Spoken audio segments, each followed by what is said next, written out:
Chapter 1. Reviled by his wife for his age and declined. Chu Laoma, your time is drawing nigh. Your days are numbered. Henceforth, let our paths diverge. And let us part ways in this life and the next. Let us divorce. Upon a solitary mountain, a strikingly beautiful woman, her face contorted with contempt, shouted vehemently. Clad in flowing white garments, she exuded an air of gracefulness, her skin as pristine as fresh snow, and her exquisite visage was gently caressed by the breeze, which danced through her lustrous black hair. Her figure, perfectly proportioned, resembled that of a celestial maiden descended to earth. Opposite her stood an elderly man, frail and grizzled, his hair a cascade of white and his skin parched and speckled. His grayish eyes were devoid of luster, each feature a testament to the twilight of his existence. This venerable figure was named Chu Feng, one of the 5 grand elders of the Taishan sect. He was also a traveler from another realm, having arrived just a month prior, inheriting the entirety of the old man's life, his body, his cultivation, and the dwindling years that lay ahead. As a cultivator of the late Nascent Soul stage, his lifespan was theoretically a millennium. Yet, to his dismay, the original soul had already lived for 999 years, leaving him with but a year at most. While others might traverse realms as infants or in the bloom of youth, able to proclaim the adage of the changing fortunes of life, he found himself bereft of any such advantages. It is said that death carries with it profound terror, and Chu Feng was no exception. Before his transmigration, he had been an ordinary man, merely in his 30s, with at least 50 more years to live, enjoying robust health and the company of numerous beautiful women, all of whom were drawn to wealth and power.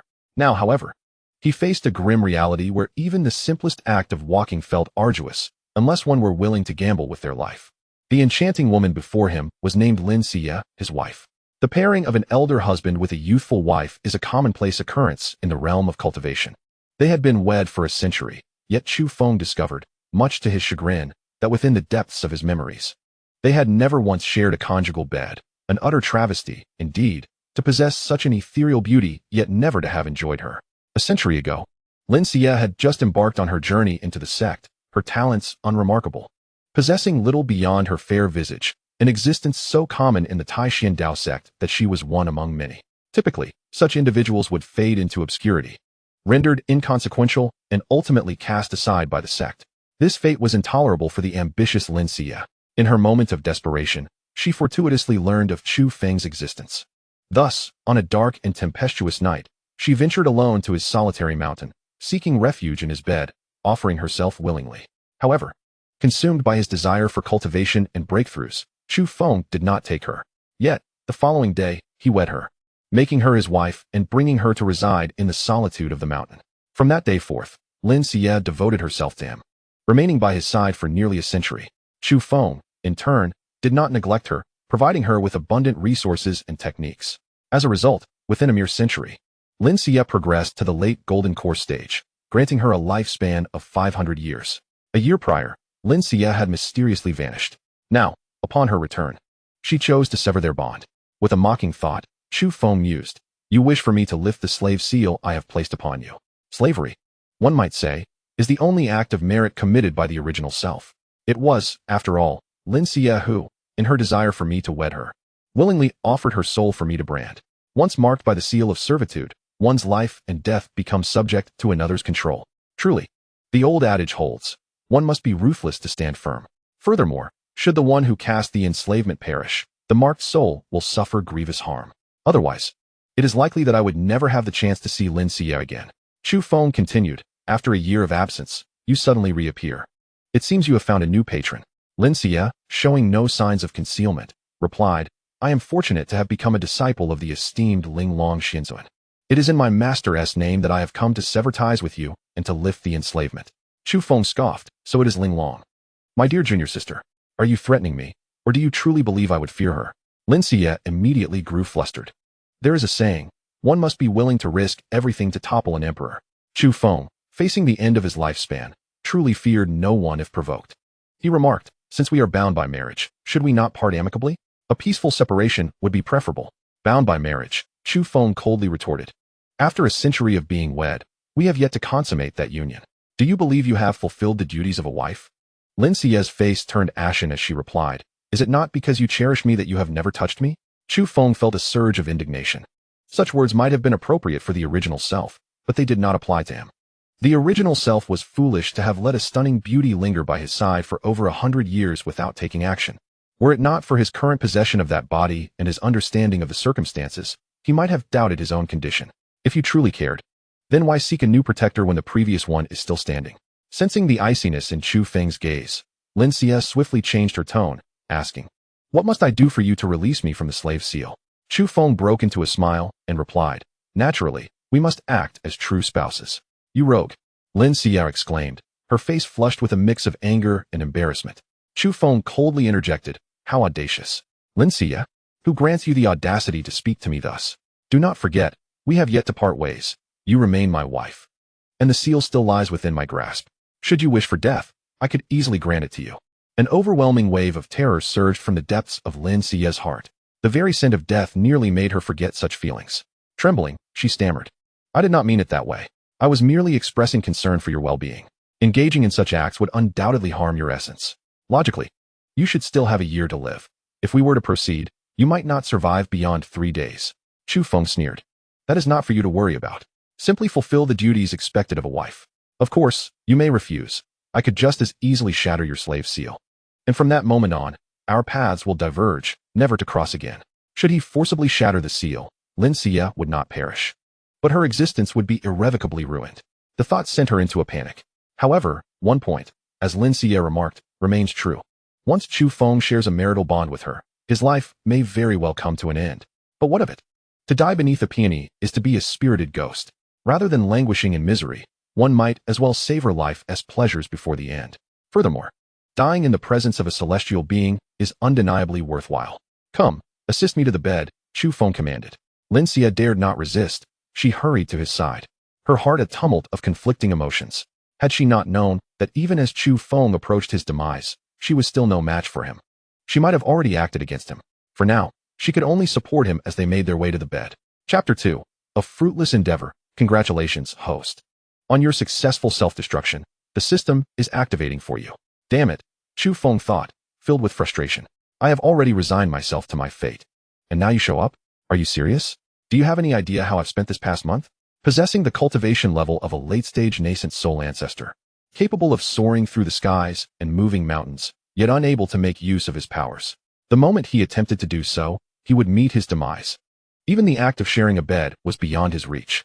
He had hoped that even in death, he could at least be a spirited ghost. The previous night's escapades had utterly drained him. He could vividly sense his powers dissipating and his life nearing its conclusion. Within half a day, his body would collapse. His soul extinguished, his essence scattered. And now the system had arrived. What could it possibly do? Restore his youth and allow him to live again. Host, please behave like a human. I have already placed you in the frail body of an old man on the brink of death, while endowing you with the cultivation of a late-stage nascent soul ancestor. With just a wave of your hand, you could summon your powers, but instead, you are paralyzed by fear of death. Fear of death is one thing, but dying atop a woman's belly? You are bringing shame upon all who have traversed realms before you. Is this my fault? Chu Feng retorted, irritation evident in his voice. Stop with the nonsense. Can't you see I'm on the verge of death? Hurry and tell me what capabilities you possess. My life is at stake. Congratulations, host. The system has been activated, and you are eligible for the following rewards. Reward 1. The host's physical condition will be restored to its peak state. Reward 2. The host's cultivation level will revert to that of when they were 30 years old. As a warm current coursed through his body, Chu Feng's once white hair gradually transformed back to a deep black. His withered skin regained its rosy luster, wrinkles vanished, and he became youthful and firm, entirely restored to the appearance of a 30-year-old. Most importantly, his cultivation level. Chu Feng was taken aback when he realized it. His entire being erupted in disbelief. System, get out here. Why is my cultivation only at the 10th level of chi refinement? Does the host not realize they are already deceased? Naturally, the cultivation is lost. Currently, your body is that of your past life, and I have generously bestowed upon you the cultivation level of your original form at 30 years old. But do not panic. As long as you complete system tasks, you may gradually restore your full powers, return to your peak, and even have a significant chance to transcend to a higher realm, becoming immortal or divine. Scoundrel! Chu Feng seethed with rage. In other words, at this moment, he bore the title of a late-stage nascent soul ancestor, yet lacked the corresponding prowess. Should a confrontation arise, it would undoubtedly expose his true weakness. However, one must consider that he, a mere old man whose lifespan could end at any moment, was hardly a formidable opponent. In the best of circumstances, he could only muster a limited display of his cultivation. Fortunately, he had regained his original body, albeit through a transference of the soul rather than a true rebirth. His cultivation level would not require his own effort to attain. Calming his emotions, Chu Feng spoke. System, enlighten me about your capabilities. This system is known as the Supreme Suppression System of all realms. The host need only suppress the children of fortune, whether male or female, compelling them to submit or harbor hostility and rage towards you, thereby acquiring their fortune. The more severe the suppression, the greater the fortune obtained, until their fortune is utterly shattered. Moreover, the host may utilize the fortune gathered from these fortunate individuals to unlock the fortune mall, where various wondrous items can be purchased. Chu Feng replied, somewhat exasperated. Please, spare me the superfluous details. You might as well declare yourself a villain system. Is it not simply about allowing me to play the antagonist? Agreed. Have you not heard the adage? The good do not live long, while the wicked endure for millennia. Being virtuous is a family affair. Now, the pressing matter is where to locate these children of fortune. Rest assured, the system will promptly notify the host upon discovering any children of fortune. With that, Chu Feng felt a sense of satisfaction. This meant he needed to subdue the fortune-bearing women and suppress the fortune-bearing men. Understood. Meanwhile, on Linglong Peak, within a secluded courtyard, Lin Xiyue found herself ensnared in a web of turmoil. The previous night's escapades had transformed her from a young maiden into a married woman. The exquisite experiences far too delicate to divulge to outsiders, and Chu the Elder had indeed lost his sanity, forcing the use of his magical powers. He had engaged with her in a manner that left her utterly exhausted throughout the night. The mere recollection of the various positions he had made her assume filled her with an involuntary sense of shame. Yet, fortunately, her efforts had yielded the liberation of the slave mark within her. For her, this marked the dawn of newfound freedom. Now, as she sought to apprentice under the esteemed Linglong Xianzuan, all that remained was diligent cultivation, striving for an early breakthrough to become the sixth elder of the Tai Xiandao sect, thus seizing control of her own destiny. As for Chu Feng, he was likely already dead, an end that seemed far too lenient for him. At that moment, the door swung open, and in walked Linglong Xianzuan. Lin Xiyue hastily rose to pay her respects. Master, Linglong Xianzuan suddenly sensed something amiss. Her brow furrowed as she inquired, have you lost your virtue? Chu Feng did this. Indeed. Lin Xiyue's complexion turned pale as she silently nodded. A terrifying aura erupted from Linglong Xianzuan, her voice icy. He threatened you with the slave mark. Did you not inform him that you are now my disciple? Lin Xiyue replied, I did, but he claimed that as a dying man, he posed no threat. Linglong Xianzuan's expression faltered as she shook her head, lamenting, what a pity. The enigmatic realm of Tai Xian is about to be unveiled. My initial intention was to guide you within, yet now, Lin Xiyue is in a state of panic. Master, what shall we do now? Is it truly because I have lost my virtue? The Tai Xian secret realm is the very foundation of the Tai Xiandao sect, opening its doors once every 500 years, containing the legacies and treasures of generations past. Only by entering can one more easily ascend to the Nascent Soul realm. Only those who are Golden Core practitioners under 200 years of age, with the consent of the Elder Nascent Soul, are permitted entry. Lin Xiyue perfectly meets one of these criteria, being a late-stage Golden Core practitioner under the age of 200. It must be noted that all of this is thanks to Chu Feng's assistance. In fact, this was also one of the reasons why the revered Linglong accepted her as a disciple. Linglong remarked, it seems that the Tai Xian secret realm is not destined for you. No, Master, please, I beg you, allow me to enter the Tai Xian secret realm. Lin Xiyue implored, her face ashen. Yet, Linglong shook her head resolutely. The opportunity was given to you, but alas, you failed to seize it. You should not plead with me, for the fault lies solely with you. With that, Linglong turned away, leaving Lin Xiyue in a state of despair, her heart engulfed in boundless hatred.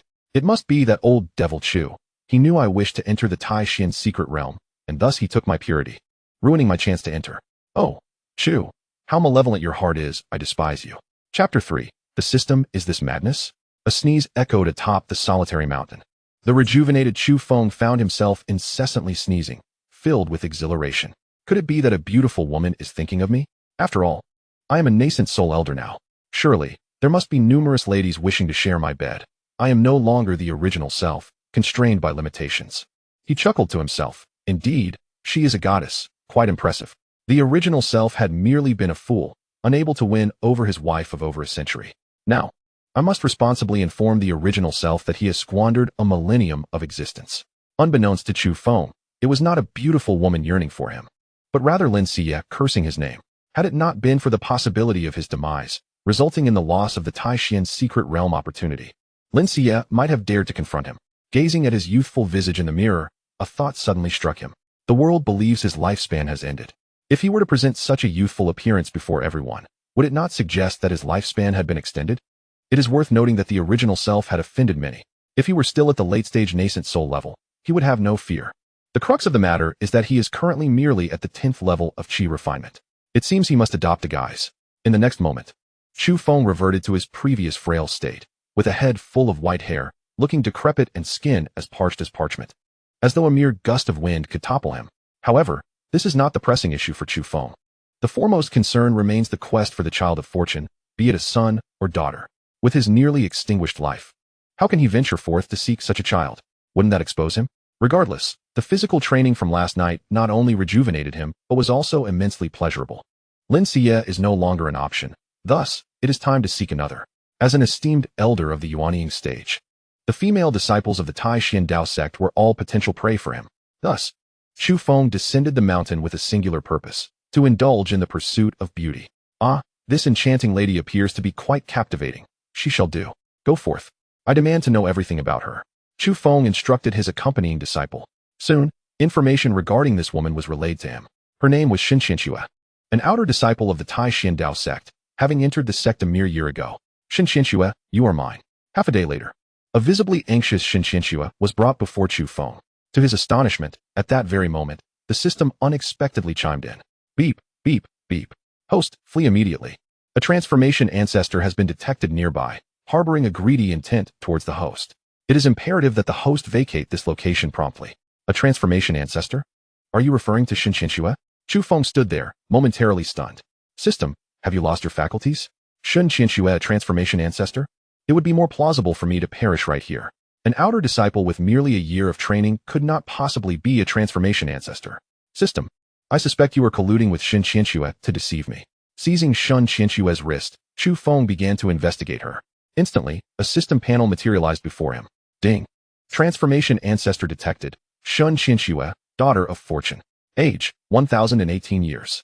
Cultivation, mid-transformation stage. Physique, sacred body of beauty. This sacred body possesses an innate charm, capable of captivating hearts with every move, particularly affecting men who instinctively feel drawn to her, willing to lay down their lives for her, currently in an unactivated state. Identity, Taishian Dao sect, sect master. Chu Feng was momentarily taken aback, but then he erupted into laughter.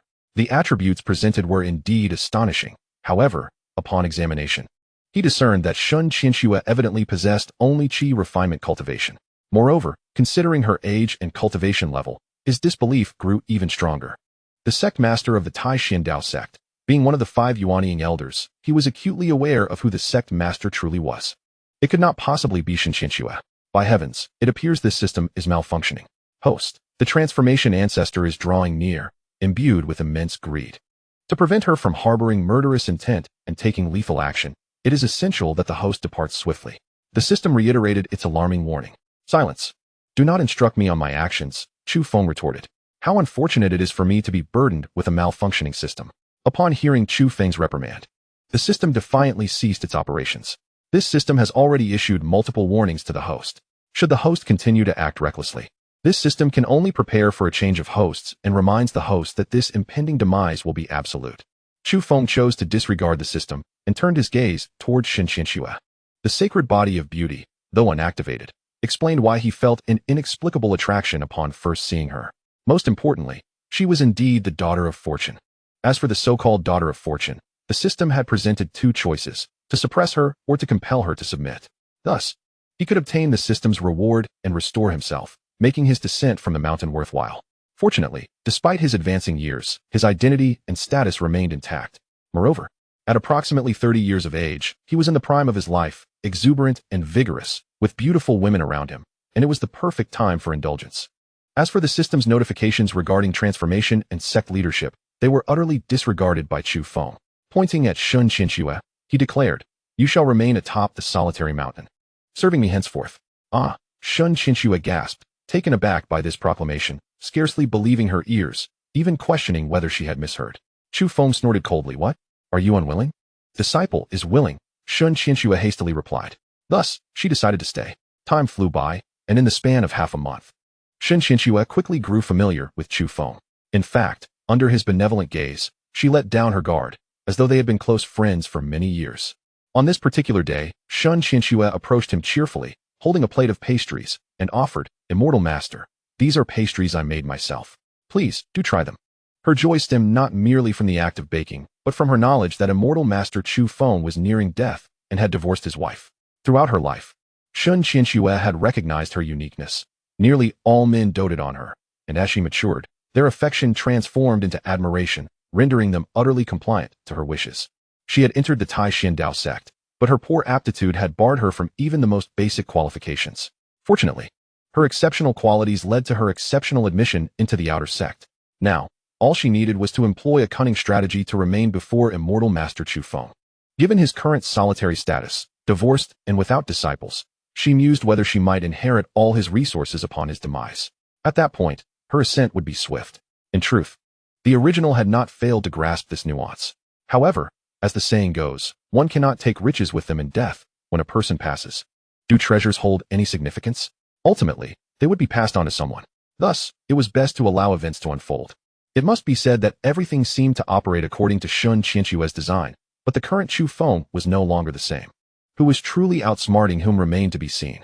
Chu Feng, instead of indulging in the pastries, smiled and said, "Xinxue, come, sit." Lin Xiyue glanced around, puzzled. "Immortal Master, it seems there is no place to sit here. How can that be?" Chu Feng replied, "My lap is still vacant, is it not?" Lin Xiyue's cheeks flushed with embarrassment, and she shyly protested, "Immortal Master, how can we jest in such a manner?" With a serious expression, Chu Feng retorted, "You took the bottle of spirit essence pills I left on the table, did you not?" Lin Xiyue tensed, as if realizing something. "Wasn't that pill you gifted me?" The spirit essence pill was a high-grade elixir that assisted in cultivating the qi refinement realm.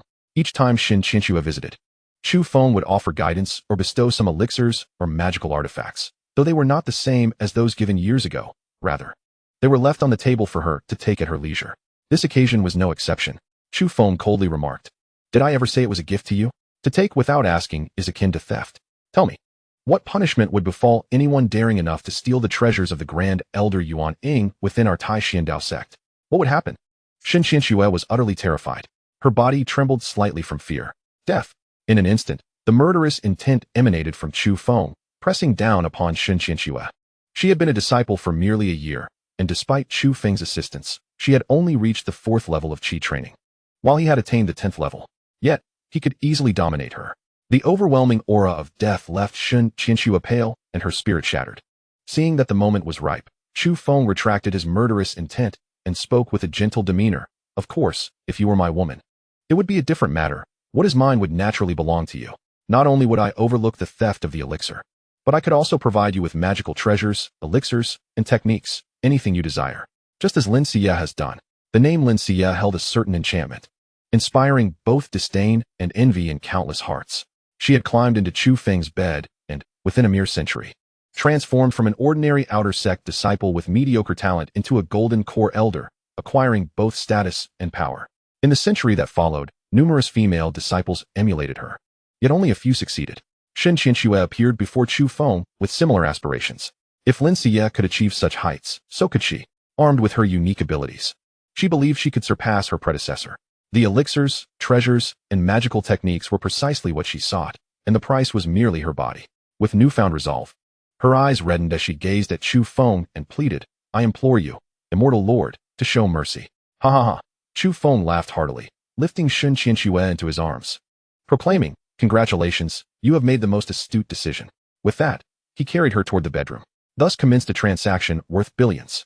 Half a day later, within the confines of the bedroom, Lin Xiyue lay limply on the bed, devoid of any strength.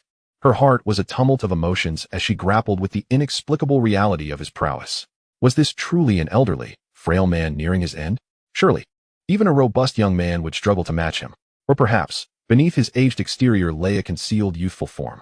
Having decided to reveal herself, she had anticipated that upon seeing Chu Feng, he would be too decrepit to pose a threat, and it seemed he had little time left.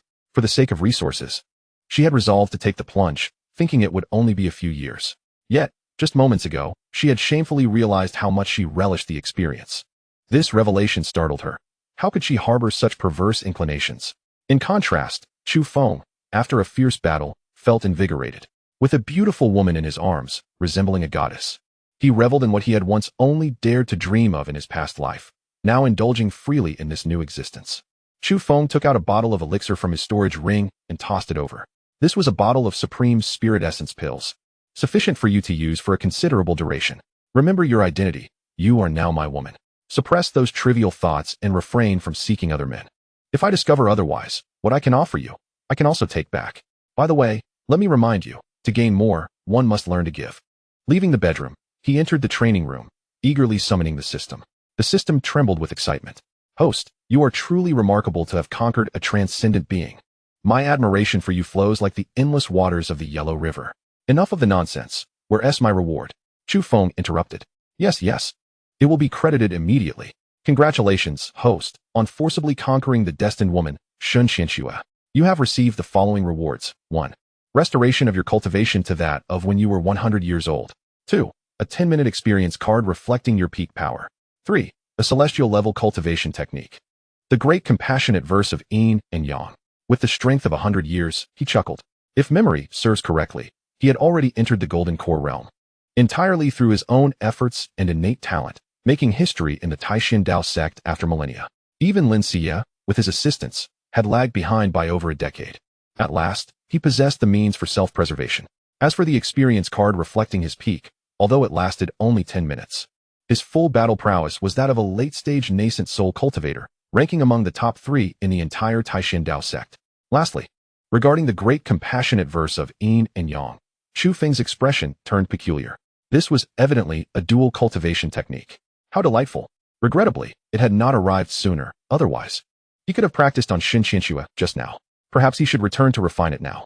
However, he quickly dismissed that thought. Lin Xiyue had just been thoroughly exhausted, and moving even a finger would be a challenge for her. She resembled a lifeless corpse. There was little joy to be found in that. He decided to spare her for now, awaiting the next opportunity. Moreover, the system chimed in once more. Congratulations, host, on successfully conquering a transcendent being. And for the bonus of your first conquest of a woman of destiny, you have been rewarded with the celestial level technique, the heaven-turning seal, capable of obliterating the world. The path of cultivation is divided into 9 realms: Qi refinement, foundation establishment, golden core, nascent soul, transcendence, integration, great ascendancy, tribulation, and ascension. The Taishan Dao sect can only be considered a second-rate sect, with its strongest member being merely a transcendent ancestor. The entire sect is governed by the sect leader and 5 great nascent soul elders. Each realm corresponds to specific techniques and powers: nascent soul ancestors, transcendent beings, integration giants, great ascendants, tribulation lords, and ascendant emperors.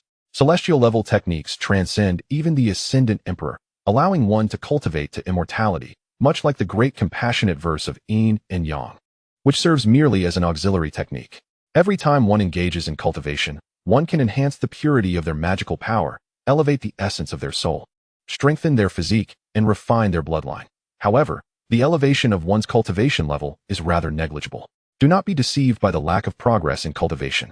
It is precisely this foundation that allows you, after practicing the heaven and earth yin-yang great compassion rhyme, to experience significant enhancements in soul, magical power, bloodline, and physique, thereby greatly surpassing others of the same realm and even challenging those beyond your current tier.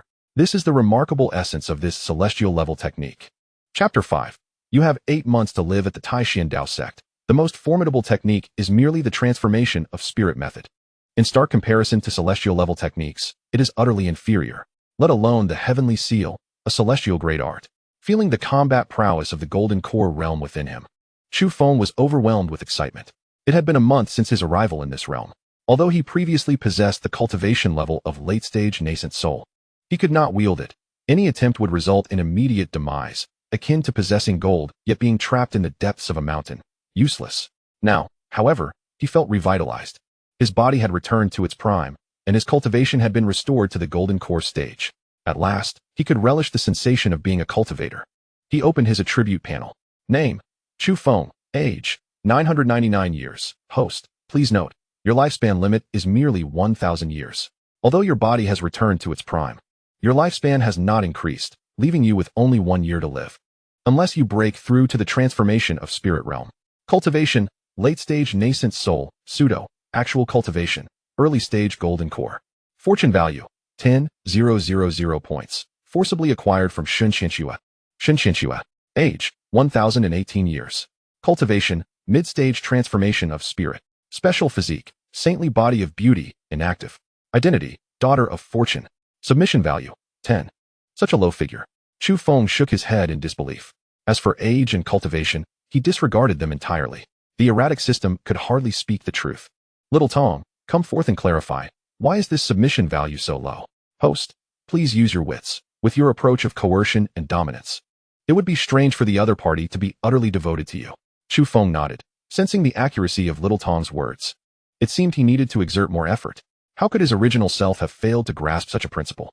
When dealing with women, one must adopt a stance of dominance, making it clear that one is their pillar of support. If one attempt fails, there should be a second. If that fails, then a third. After enduring such forceful treatment, they will inevitably become devoted. As a transmigrator, having consumed a plethora of novels and television shows on Blue Star, he understood this principle well. Having comprehended it, he must now set an example. And host, please refrain from calling me Little Tong. I have a name. Very well. Little Tong, Chu Feng replied. I ask you, what does it mean that I have only 1 year of life left? Are you jesting with me? You previously restored me to my peak state. Host, please pay close attention to my reminder. You are merely to restore your body to its prime state. Yet ultimately your cultivation level is limited to the nascent soul realm. You have lived for 999 years, and only a year remains. No, to be precise, merely 8 months. If you cannot break through to the transformation stage, you will undoubtedly perish, and even this system cannot save you. Frustration coursed through Chu Feng as the joy he previously felt vanished in an instant. What of celestial level techniques? What of golden elixir cultivation? What of having bedded his goddess? Now, even if he were to restore himself to his peak state, which is merely the late nascent soul stage, he still must transcend to the transformation stage. 8 months. The difficulty of cultivation loomed large. With the memories of his original self now accessible, Chu Feng was acutely aware of the challenges ahead. His predecessor had employed countless strategies and expended immense energy in pursuit of the transformation stage, only to ultimately fail. Host, please do not be disheartened. Everything is possible. Enough. Chu Feng was too weary to engage with this unreliable system. Not only was it a source of frustration, but it was also utterly maddening. While other systems assist their hosts in becoming transcendent beings, this one seemed intent on driving him to despair. Such a morally bankrupt system had no place in the world. Lu Linglong, one of the 5 grand elders of the Tai Xiandao sect and the youngest to reach the nascent soul realm at under 300 years old, now in her 400s, had attained the mid-nascent soul stage. She was a natural holy body. Unlike Lin Xiyue, her holy body had already awakened, causing quite a stir at her initiation. The decision to take Lin Xiyue as her disciple was fraught with ulterior motives, all centered around the Tai Xian secret realm. This realm, fundamental to the Tai Xiandao sect, only permits entry to those who have reached the golden elixir stage before the age of 200, opening once every 500 years. During the last opening, she had yet to be born. This time, however, she had already surpassed the golden elixir stage. Within the secret realm lies a treasure trove of artifacts and legacies from the sect's ancestors, ensuring the Tai Xiandao sect's enduring legacy. Yet, her pursuit was not for these treasures, but for a rare plant, the scarlet pearl immortal herb. This exquisite herb, at the nascent soul level, could be used to concoct the scarlet pearl elixir, aiding one in breaking through to the late nascent soul stage. However, the scarlet pearl immortal herb is exceedingly delicate, only to be approached by maidens, and they must possess their virginity. Lin Xiyue was indeed an excellent candidate, but her virtue had been compromised by Chu Feng. Now, the only eligible golden elixir cultivator was Lin Xiyue. Without the scarlet pearl immortal herb, she would have to invest tenfold, if not dozens of times more effort to achieve the late nascent soul stage. The thought alone ignited a fierce resentment within Linglong. Chu Feng, I shall see whether you still draw breath. If not, I would not hesitate to send you on your way. For a dying person, living can be a torment. On the lonely mountain, gazing at the desolate peak before her, Linglong could not help but feel a profound sorrow. The desolate mountain bore little resemblance to the esteemed abode of a late-stage nascent soul cultivator of the Tai Xiandao sect. Were it not for the palpable presence of abundant spiritual energy, one might easily mistake it for a forsaken hill. Truly, it echoes the adage that death extinguishes life like a snuffed candle. The once magnificent domain of Chu Feng, a late-stage nascent soul master, now lies in utter desolation, prompting a sigh from the esteemed Linglong Xianzuan. Yet, her lamentation was abruptly interrupted as her countenance darkened with fury. Chu Feng, You obstructed my path to the late-stage Nascent Soul realm. Fortuitously, you have perished. Otherwise, I, Lu Linglong, would have ensured you paid dearly for your transgressions. No sooner had the words escaped her lips than she appeared to sense something amiss, her expression shifting once more, brows furrowing with disbelief. Impossible. He is not dead. In the next instant, Linglong Xianzhuan vanished from her location, reappearing in a courtyard. Meanwhile, Chu Feng, upon learning that he had but 8 months to live, felt a wave of despondency wash over him. He reclined, gazing at the stars, when suddenly, the system emitted a notification. Ding ding ding. Host flee. A powerful celestial with murderous intent is approaching you. If you do not escape, certain death awaits. As the system continued, its tone shifted to one of disdain. Forget it. Given your cultivation level, facing a celestial, even fleeing would be futile. You might as well kneel and beg for mercy. Perhaps that will afford you a chance at survival. Chapter 6. Shall we cultivate together? Once again, having learned from his previous encounter with Lin Xiyue, Chu Feng scoffed at the system's warning. This was the Tai Xiandao sect. How could a celestial possibly be seeking him? Nonetheless, despite the system's apparent madness, its words were not entirely devoid of credibility. Who could it be? Curiosity piqued, Chu Feng awaited the arrival. Soon enough, he recognized the visitor, Linglong Xianzhuan. It was she who had dared to approach him to lift the slave seal, a fellow elder among the 5 great Nascent Soul masters of the Tai Xiandao sect. Chu Shixiang, I underestimated you. It seems you have not perished, she remarked, her icy demeanor laced with palpable malice, sending shivers down his spine. Yet, one could not deny the beauty of Linglong Xianzhuan. Clad in a flowing purple spirit robe, her statuesque figure exuded an air of nobility. The chilling aura about her possessing a unique charm, particularly accentuated by her pair of formidable eyes that seemed to capture the soul. To perish beneath such exquisite weapons would not be in vain. As Chu Feng succumbed to his fascination, the system chimed once more. Detected, daughter of destiny, Lu Linglong. Age, 1,486 years. Cultivation, late-stage celestial. Special physique, 7-aperture Linglong sacred body, innately possessing 7 apertures, capable of circulating the cosmos. With internal magical energy 49 times that of her peers, her combat prowess eclipsing others of the same rank, rendering her virtually invincible at her level, sacred body awakened. 30. Physique, bloodline, and achievements define a person's cultivation aptitude, categorized from mundane to royal, divine, and sacred. To possess a sacred body is to hold the pinnacle of cultivation potential within the realm. Of course, it is said that beyond the sacred body lies the celestial body. Regardless, Chu Feng had lived for 999 years without ever encountering a single celestial body. Each sacred body is a rare occurrence, appearing once in a millennium. To his astonishment, this humble Tai Xiandao sect had unexpectedly produced 3, Lin Xiyue, Lu Linglong, and himself. By the way, why does my attribute panel not display my sacred body attributes? Chu Feng inquired. Because the host's body has been reset by the system, the sacred body remains in an unawakened state, thus not displayed. This system once again reminds the host that in the face of a great ascension celestial, the best course of action is to kneel and bow. Seeking a glimmer of hope, Chu Feng couldn't help but roll his eyes. This system had truly lost its mind. However, one thing was indeed accurate. He was currently no match for the revered Linglong. She was the daughter of destiny, and it was either to suppress or to subdue her. Now, Chu Feng understood why the system had gifted him a card for experiencing his peak period. It was known that in his prime, he was a late-stage nascent soul cultivator, with unparalleled combat prowess attributed to his sacred body, earning him great renown. Yet, as a last resort, he was not inclined to reveal his ultimate trump card. If force failed, he had to resort to subtler means. The crux of the matter was that he only had 8 months left to live. He must subdue her to obtain system rewards.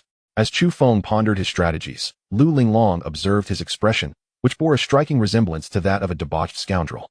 Realizing he had compromised Lin Xiyue, her carefully laid plans had crumbled, igniting a surge of murderous intent within her. Chu Feng, do you not owe me an explanation?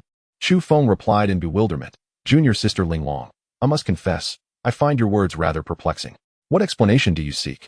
Lu Linglong coldly retorted, naturally. It is about your fake death.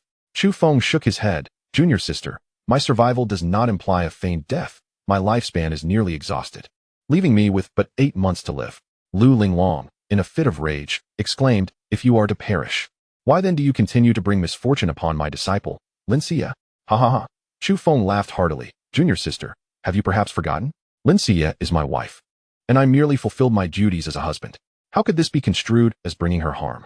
Yet you, upon discovering my union with Lin Xiyue, come to confront me with murderous intent. Could it be that you have harbored secret affections for me all along? Lu Linglong's expression shifted dramatically, her murderous aura erupting. And she scolded, Chu Feng, have you forgotten that you are now frail and no longer possess your former strength?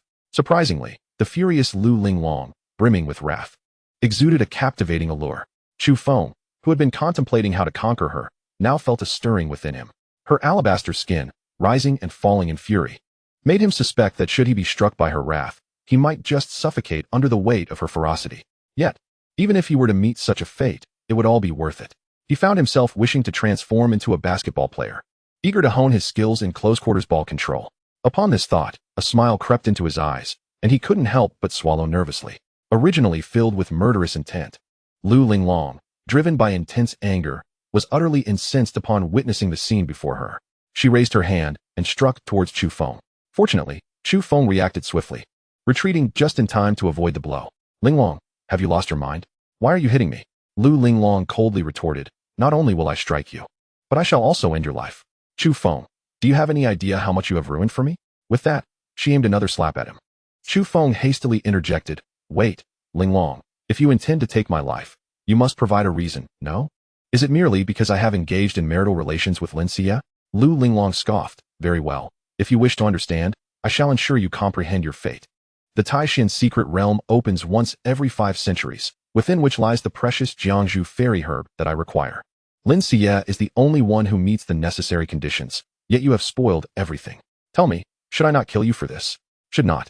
Chu Feng shook his head, for I was unaware. Besides, it was your fault initially. After all, Lin Xiyue is my woman. Lu Linglong's voice turned frigid, in that case. Even so, the way you looked at me just now was filled with malice. For this alone, I have reason enough to take your life. Chu Feng immediately protested, sister. One can indulge in meals indiscriminately, but not in words. I merely admired your grace. You are a stunning beauty, and I was captivated. Are you saying I cannot even harbor admiration for you? The Jiangzhu fairy herb can be used to refine the Jiangzhu elixir, aiding one in reaching the late Yuanying stage. In truth, if you wish to advance your cultivation, I possess a method that will surely fulfill your desires. What method? Lu Linglong inquired, frowning. Chu Feng smiled and produced the heaven and earth yin-yang great grief technique, saying, sister, take a look at this, and you shall understand. Naturally, he did not reveal everything. Only a small portion. What is this? In the next moment, Lu Linglong's face flushed red, glaring at Chu Feng in fury. This is a dual cultivation technique. Chu Feng nodded. You guessed correctly. The heaven and earth yin-yang great grief technique is a celestial level dual cultivation method that can enhance one's soul, magical power, bloodline, and physique. With this technique's assistance, you could not only break through to the late Yuanying stage, but perhaps even reach the pinnacle of transformation into divinity. If you are willing, I would be more than happy to assist you. Chapter 7. Accused of being an imposter with that physique of yours. Lu Linglong said disdainfully. Do you think you are capable? Not capable. Chu Feng felt an overwhelming urge to explode. How could a man be deemed incapable? Such an assertion is the gravest insult to a man. He wanted to retort, am I not capable? Shall we not settle this with a duel? Yet, simultaneously, he felt a sense of delight. The mere fact that she had uttered those words indicated that Lu Linglong held no resistance in her heart. Indeed, celestial-level divine abilities are an immense temptation. It was reasonable to assume that Lu Linglong's current cultivation was merely at the divine transformation stage. With her divine abilities only at the Yuanying level, Lu Linglong inquired, what about the subsequent techniques? Chu Feng pointed to his own head, saying, they reside here. As long as you cultivate alongside me, I will naturally impart the subsequent techniques to you. Certainly, the junior sister need not rush to agree. She may take her time to ponder the matter thoroughly. After all, within the esteemed Taishan sect, there are only a handful of individuals worthy of cultivating alongside her. As for her concerns regarding my lifespan, does she not find it peculiar? Logically speaking, after expending my energy in an intimate union with Lin Xiyue, I should have long since been depleted, meeting an untimely demise. Yet, I remain in good health. A testament to the profound forces of the heavenly yin and yang great grief rhyme, which have enabled me to transcend the 1,000-year limitation of the Yuanying ancestor and extend my existence. Perhaps between us, we may both ascend to the realm of transformation into divinity. I shall contemplate this. Lu Linglong departed, leaving Chu Feng filled with anticipation as he watched her retreating figure. Since his transmigration, he had encountered 3 remarkable women. Lin Xiyue, with her enchanting allure, Lin Xiyue, exuding sensuality and charm, and the noble elegance of Lu Linglong, who was also a woman of destiny. With Sun Qianxue, he could wield threats and assert dominance, while with Lu Linglong, he could only resort to temptation. As cultivators, our pursuit lies in attaining immortality and divinity. Romantic pursuits are not of paramount importance. How many can truly resist the allure of celestial-level techniques? Time flowed steadily, and a month swiftly passed. To Chu Feng's dismay, since Lu Linglong's solitary visit a month prior, she had not returned, leading him to doubt whether his proposal had made an impression. During this month, he remained industrious, wandering throughout the Tai Xian Dao sect in hopes of encountering the woman of destiny once more. Regrettably, fortune did not favor him, for he encountered none. However, Sun Qianxue frequented his presence, benefiting greatly from the celestial technique of the heavenly yin and yang great grief rhyme. Each session of mutual cultivation significantly enhanced her abilities, and with Chu Feng's guidance and rewards, her cultivation soared from the 4th to the 6th layer of qi refinement in just a month. Beep, beep, beep. The system reminds the host that you have 7 months of remaining lifespan. Curse it. 7 months. If I cannot find the woman of destiny, so be it. How is it that I cannot even locate 2 children of fate? Surely the system does not intend to bring about my demise. On this day, after their dual cultivation, Chu Feng gently caressed Sun Qianxue's flowing hair. Over the past month, her loyalty towards him had surged to an impressive 50, earning him 50,000 fortune points. Upon reaching 100,000 fortune points, he would unlock the Fortune Mall, where he could procure treasures to enhance his cultivation. With the knowledge of his limited lifespan, he calmly summoned the system, seeking a solution. The system presented him with 3 potential courses of action. The first, to break through to the realm of divine transformation, which would extend his lifespan to 2,000 years. The second, to conquer the woman of destiny and suppress the children of fate, thereby garnering rewards from the system, although the specifics of these rewards remained undetermined. The third, to gather 100,000 fortune points to access the Fortune Mall, where he might purchase elixirs capable of transcending the limits of lifespan. All is intertwined with fate. Presently, he finds himself with only 2 women connected to fortune, Sun Qianxue and Lu Linglong. Sun Qianxue has already become his woman, diligently cultivating her efforts to completely submit to him in due time, though such matters cannot be rushed. The second, Lu Linglong, is equally beyond his control. The interests have been laid bare. It remains to be seen how she will choose. Yet another day passed, and Chu Feng noticed Sun Qianxue wearing a dazed expression, as if she were beset by troubles. Even during their dual cultivation, her thoughts seemed to wander elsewhere, prompting his inquiry. With a furrowed brow, Sun Qianxue lamented, "Master, I have just received 2 letters, one from my father and the other from a former close friend. My father's letter urges my return with great urgency, while my maid's letter asserts that I am not the biological child of the Shin family." Through Sun Qianxue's narrative, Chu Feng learned the truth. She hailed from a modest family in a place called Four Seasons City, affiliated with the Tai Xian Dao sect, which grants 1 entry every decade. Gifted with remarkable talent and rapid advancement in cultivation, Sun Qianxue was bestowed this opportunity, and she naturally did not disappoint, successfully joining the Tai Xian Dao sect. However, just days ago, a woman appeared, claiming to be the true daughter of the Shin family, declaring Sun Qianxue an impostor. Years prior, when both were infants, a servant had given birth, and in a bid for her daughter to cultivate, she exchanged her child with that of the Shin family. Now, having uncovered the truth, she came to claim her identity and expose Sun Qianxue, demanding retribution from the woman who had taken her place. "Master, do you truly believe I am not the Shun family's biological daughter? Am I merely a counterfeit, an impostor?" Chu Feng chuckled heartily, replying, "Silly girl, regardless of your authenticity, you must remember this. You are my Chu Feng's woman, and no one has the right to bully you. Anyone who dares to do so will find themselves opposing me." Sun Qianxue was so moved that tears began to flow unbidden. She embraced Chu Feng tightly. "Master, encountering you is the greatest fortune of my life." Chu Feng reassured her. "Do not dwell on such thoughts. So what if you're a false daughter? I shall accompany you to confront this matter. And I will declare to all that even if you are not the true daughter of the Shin family, you remain my Chu Feng's woman." She nodded respectfully. And as expected, with Chu Feng's encouragement, Sun Qianxue's dependence on him surged, her conquest value rising to 70, surpassing the passing mark by 10. More importantly, this presented Chu Feng with a glimpse of a chance to extend his lifespan. A broad path lay before him. Intrigued by the dramatic twist of the true and false daughters, he was eager to uncover the reality behind it. Chapter 8. The elder and the younger bride. Chu Feng said, "Since your father wishes to seek you out personally, when he arrives, bring him to see me." Sun Qianxue promptly responded, "Master, thank you." With a gentle smile, Chu Feng remarked, "There is no need for thanks. If you truly wish to express gratitude, then simply heed my words." She understood perfectly. This time, Lin Xiyue was particularly obedient, complying with everything Chu Feng instructed without hesitation, pouring forth her utmost efforts. Naturally, Chu Feng was equally committed. After a night together, Lin Xiyue's gait was imbued with an unusual charm. Immortal Sovereign, you are quite mischievous, she expressed with a blissful countenance. Chu Feng smiled and replied, am I truly so? Well then, let us proceed. Since you are my woman, let us make this official. Lin Xiyue trembled slightly, inquiring. Immortal Sovereign, what do you mean?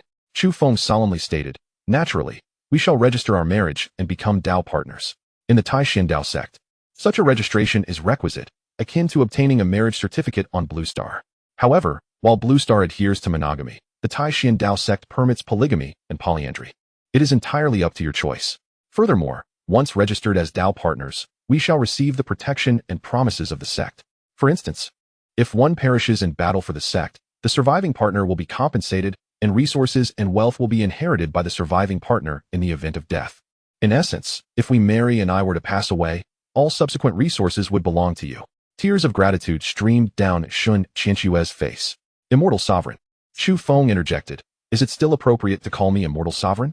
Shouldn't you adopt a different title? Husband. Lin Xiyue responded anew. Ha! Chu Feng erupted into hearty laughter. The conquest value stood at 90, and his fortune value reached 90,000 points. Merely conquering Lin Xiyue was enough to gather the 100,000 fortune points required to unlock the fortune marketplace. However, Chu Feng harbored a lingering feeling that attaining the final 10 points would not be so easily achieved. The news of this prominent figure, a grandmaster of the 5 great Nascent Souls, remarrying swiftly spread throughout the Taishan Dao sect. For them, witnessing the romance of the Grand Elder of the Nascent Soul was an unprecedented event. Have you heard? Immortal Sovereign Chu Feng has remarried. Who is the lucky individual this time? I recall he recently divorced Elder Xiyue, merely a month past. It is said that Elder Xiyue found him too old and frail to satisfy her desires, and yet he is married again. What could he possibly seek? Oh, you fail to comprehend. Do you know how long Elder Xiyue has been cultivating? Just over a century, and she has already entered the Golden Core realm. 100 years ago, when Elder Xiyue first entered the sect, her aptitude was abysmal, merely an ordinary mortal body, devoid of any special bloodline, relegated to the outer sect. Even entering the outer sect, she had no hope of foundation establishment. Yet, she married Immortal Sovereign Chu Feng, and look at her now, a Golden Core Elder. Alas, I was a moment too late. Otherwise, I would have been the one marrying Immortal Sovereign Chu Feng. I wonder which vixen has ensnared his heart and ascended to become a phoenix by his side. Hush, keep your voice down. Now that she is married to Immortal Sovereign Chu Feng, her status has transformed entirely. Do you remember what happened to those who spoke ill of Elder Xiyue? They were ultimately expelled from our Taishan Dao sect. The woman who has wed the esteemed Chu Feng seems to be named Lin Xiyue. Though possessing an ordinary aptitude, she is undeniably beautiful. Upon her arrival, she quickly became the object of pursuit for many men, inciting fierce competition among them. However, one must ponder, could she have married the esteemed Chu Feng had she not been endowed with such beauty? On Linglong Peak, Lin Xiyue lamented the loss of her opportunity to enter the Taishan secret realm. She could acutely sense the cold indifference emanating from Linglong Xiyue, which was mirrored in the attitudes of her fellow disciples, filled with disdain and mockery towards her. Regret weighed heavily upon her heart, compounded by a burgeoning resentment towards Chu Feng. He had effectively ruined her future, had he not forcibly claimed her. She would not have forfeited her chance at the Taishan secret realm. Now, caught in this predicament, she felt alienated from everyone around her. Thus, she resolved to enter seclusion. The news of Chu Feng's remarriage had not reached her ears, yet it did find its way to Linglong Xiyue. For reasons unknown, her heart swelled with anger, prompting her to confront Chu Feng directly.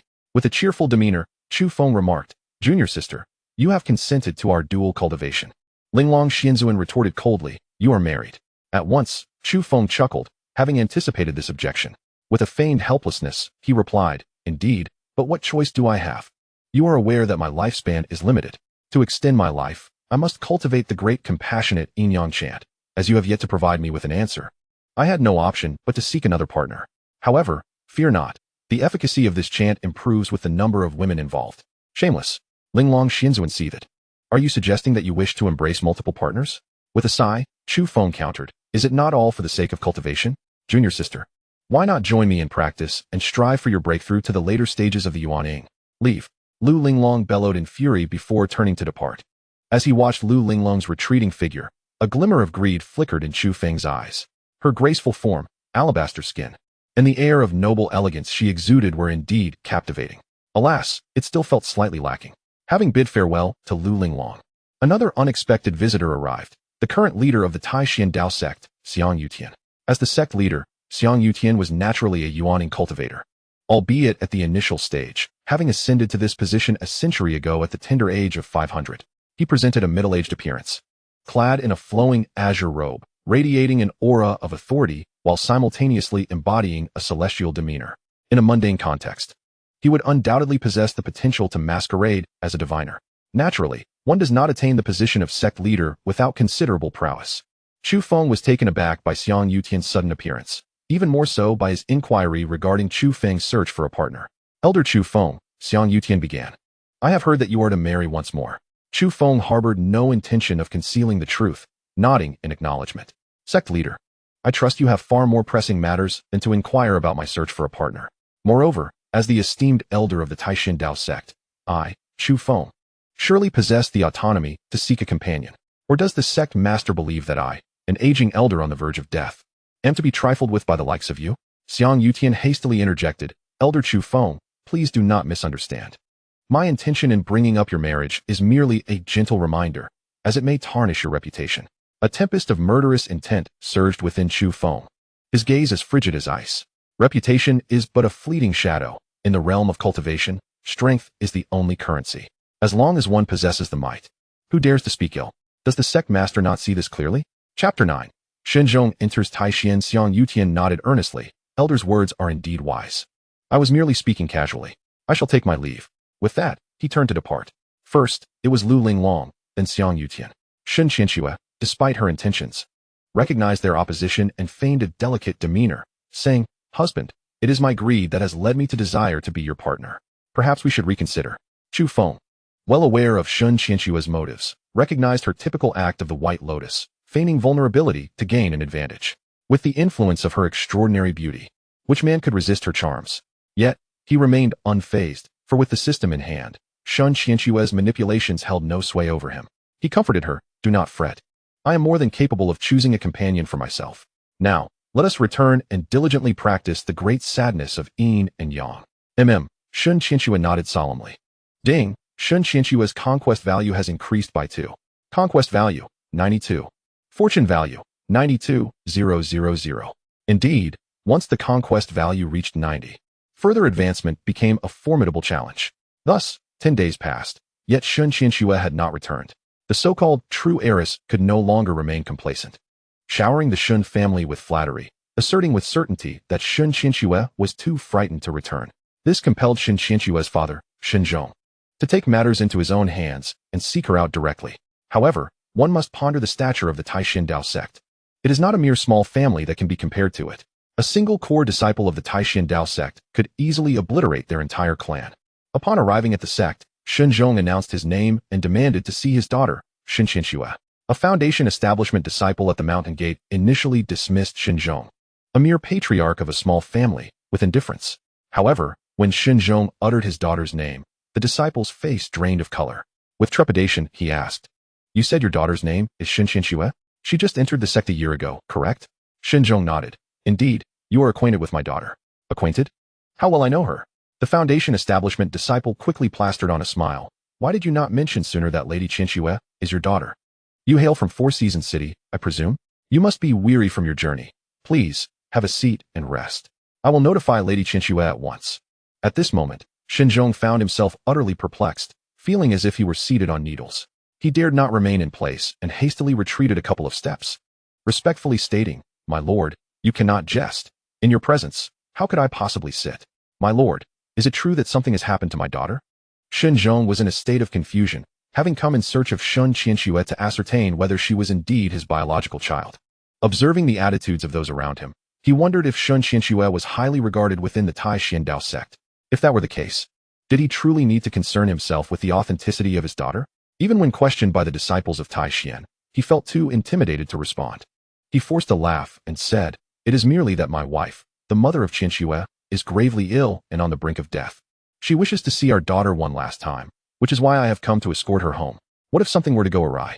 I must confess, my purpose in seeking my daughter is to arrange her marriage. She has been promised to someone since childhood.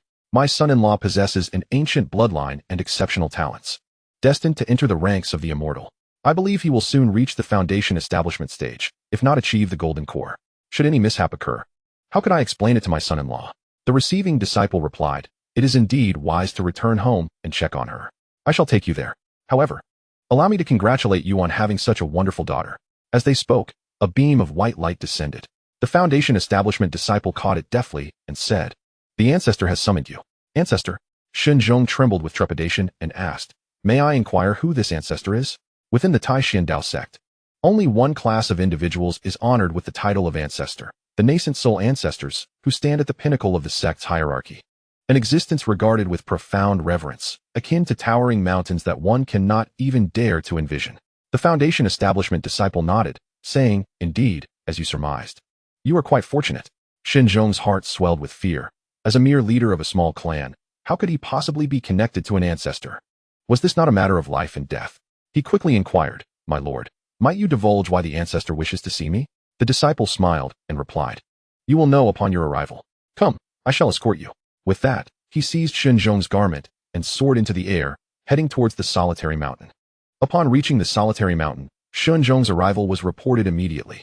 Over the past 10 days, Chu Feng had exerted considerable effort, directing various resources and guidance, resulting in Lin Xiyue's rapid advancement to the 7th level of Qi refinement, although her conquest value had not increased at all. Just then, a beam of white light shot forth, a communication talisman from the Taishan sect, fierce and swift, capable of reaching any corner of the sect in an instant. Your father has arrived, Chu Feng stated. Lin Xiyue felt a wave of sorrow wash over her. Is my father so eager to ascertain whether I am truly his biological daughter? Chu Feng offered comfort, saying, do not take it to heart. You are now my wife, and I shall bear everything for you. Lin Xiyue nodded respectfully as the communication talisman was activated. In less than the time it takes for a stick of incense to burn, Xinzhong was brought to the summit of Lonely Mountain, outside the courtyard. As soon as the foundation establishment disciple set Xinzhong down, he collapsed to his knees with a thud, exclaiming loudly. Disciple Li Qingshan pays his respects to Master Chu Feng. My goodness, it is truly the Nascent Soul ancestor. Xinzhong trembled in fear, promptly kneeling on the ground. I pay my respects to the ancestor. Creak. The great door was suddenly swung open. A storage bag flew out from within the courtyard, landing before the foundation establishment disciple. A voice followed. You have done well. This is a reward for you. Thank you, Master. Li Qingshan was overwhelmed with excitement, bowing deeply. Kneeling before the Nascent Soul ancestor is not shameful, especially when a reward follows. I take my leave. You may enter. As Li Qingshan departed, Xinzhong felt his heart leap into his throat. Hearing the sounds from within the courtyard only intensified his trembling. Several times he attempted to rise, but found his legs as heavy as lead, refusing to budge. After what felt like an eternity, he finally managed to stand unsteadily and stagger into the courtyard. Not daring to raise his head, bending low to avoid offending the Nascent Soul ancestor within. Upon entering, he fell to his knees with a thud. His voice quivered as he proclaimed, Xinzhong, head of the Xin family from Four Seasons City, pays his respects to the esteemed master. Rise. Chu Feng waved his hand. I dare not, Xinzhong replied, terrified to stand. What commands do you have, esteemed master? I shall remain kneeling to hear them. Father, please rise. At that moment, Lin Xiyue hurried over, assisting her father to his feet. Xinzhong initially intended to refuse, but upon raising his gaze, he was stunned to discover that it was his daughter supporting him. Xinxue, why are you here? Father, please stand and speak. All right, Xinxue. You are indeed the blessing of our Xin family. You must take good care of the ancestor from now on, understood? Xinzhong felt as though he were in a dream. His daughter had become the partner of a late-stage nascent soul cultivator. Whether she was truly his daughter or not seemed inconsequential. He resolved that upon returning home, he would send that so-called daughter away from the Xin family, raising her outside, forbidding her from ever entering the gates of the Shan residence again, lest Xinxue misunderstand. Yes, that is what shall be done. By forging ties with the esteemed master, the Xin family would truly soar to great heights. Chu Feng declared, since you have arrived, let it be decided for 3 days hence. I will personally accompany Xinxue for a visit. Oh, Xinzhong's expression changed instantly, realizing that Xinxue must be aware of the happenings within the Xin family. What should he do? What if she truly was not his daughter? Would this sever their father-daughter bond, causing her to neglect the affairs of the Xin family? No, it cannot be allowed to happen. He hastily said, Xinxue, you need not return. You must have been misled by some slanderous words. Rest assured, You will always be your father's daughter. I have come to tell you this. Chu Feng shook his head. Some matters are better clarified. Your words do hold merit. Are you questioning the authenticity of your daughter? Chu Feng was imbued with a peculiar sensation. Perhaps this time he might encounter a child of destiny. Of course, he had no intention of embarking on this journey alone. The disciples of the Tai Xian Dao sect were numerous, and as the Grand Elder of the Nascent Soul stage, he merely needed to hint at his intentions for a multitude to eagerly seek his favor and rally to his cause. Once the news spread, it caused quite a stir throughout the entire Tai Xian Dao sect. The consensus was clear. He must go. The esteemed Chu Feng was known for his generosity, and serving him would undoubtedly yield his rewards. Many envied the fair maiden Qian Xue for receiving such favor from Chu Feng. Countless individuals rushed to express their desire to join him, outer disciples, inner disciples, and core disciples alike. Even a golden core elder was stirred by the excitement. Elder Xiang Zhizhu, a notable golden core elder of the Tai Xian Dao sect, approached Chu Feng directly. Chu Feng, unperturbed by the influx, entrusted Elder Xiang with the responsibility of assessing the candidates. All who wished to accompany him were welcomed, though outer and inner disciples were not considered, at the very least. Only core disciples with foundational cultivation were eligible. 3 days swiftly passed. Chu Feng was taken aback by the number of Tai Xian Dao sect disciples preparing to accompany him to annul the engagement, over 100 in total. It is worth noting that these were all disciples above the foundational level. The Tai Xian Dao sect, being a premier sect, boasted 6 nascent souls, over 30 golden cores, and more than 400 foundational disciples. Among them were over 100 foundational disciples and 5 golden cores, nearly constituting a quarter of the sect's overall strength. Was this truly a mission to annul an engagement? It felt more like a campaign of annihilation. As Chu Feng arrived, the assembled crowd bowed in unison. Observing such a multitude, he couldn't help but express his astonishment. He had expected perhaps 20 or 30 participants, yet here they were, over 100 strong. The crowd swiftly responded. It is our honor to serve the esteemed immortal. Chu Feng gestured. Since you are willing to accompany me, let us embark together. Yes. They chorused in unison. Beside them, Shen Qian Xue felt a surge of sweetness in her heart, her gaze towards Chu Feng brimming with emotion. Chu Feng had not anticipated that his previously attained conquest value of 92 would once again be elevated to 93, with his fortune value now at 93,000 points. Shen Zhong, accompanying them, was filled with mixed emotions. Over the past 3 days, he had not only witnessed the might of the Tai Xian Dao sect, but had also observed Shen Qian Xue's serendipitous fortune. Who could have foreseen her becoming the beloved of a nascent soul immortal? With a single command, the group departed the Tai Xian Dao sect in grand procession. Throughout his tenure as a nascent soul immortal, Chu Feng had not taken on disciples, but had significantly aided the sect, often imparting wisdom to the younger generation during his regular visits to the martial arts hall, teaching the ways of cultivation. His reputation within the Tai Xian Dao sect was formidable. Just as this instance illustrated, Chu Feng's generosity was merely one facet of his contributions, with his benevolence being another.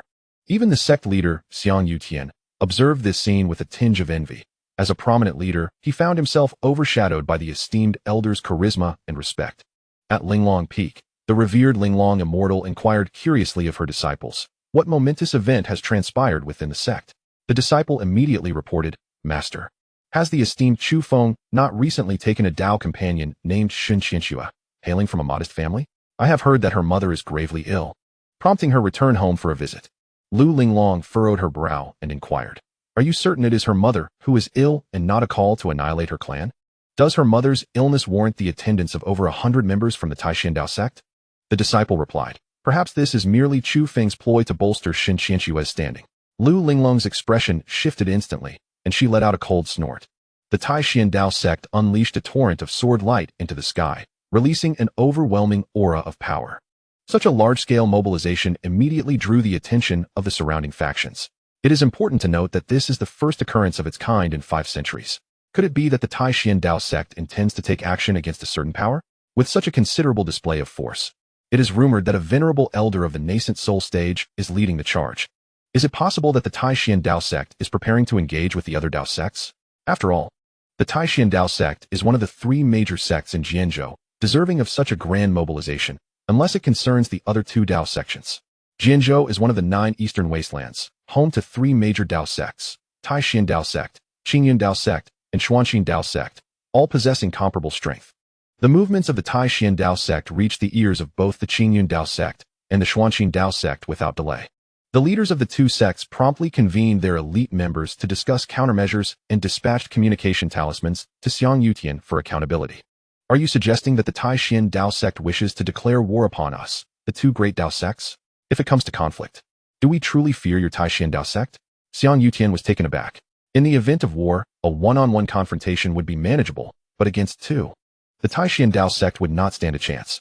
He hurriedly clarified that Chu Feng's Dao companion was merely visiting her ailing mother. However, few believed this. Would one truly require such a large entourage to visit a mother-in-law? It seemed implausible.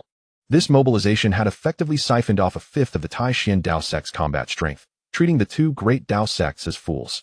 The two great Dao sects immediately sprang into action, preparing for potential conflict. In an instant, the entire Jianzhou was engulfed in tumult, an eerie atmosphere spreading rapidly. As the shadow of war loomed heavily in every heart, the impending clash among the three Dao sects threatened to engulf all of Jianzhou in flames.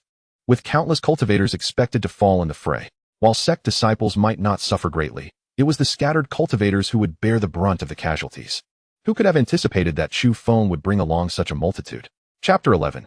My fiancé is remarkable in Season City.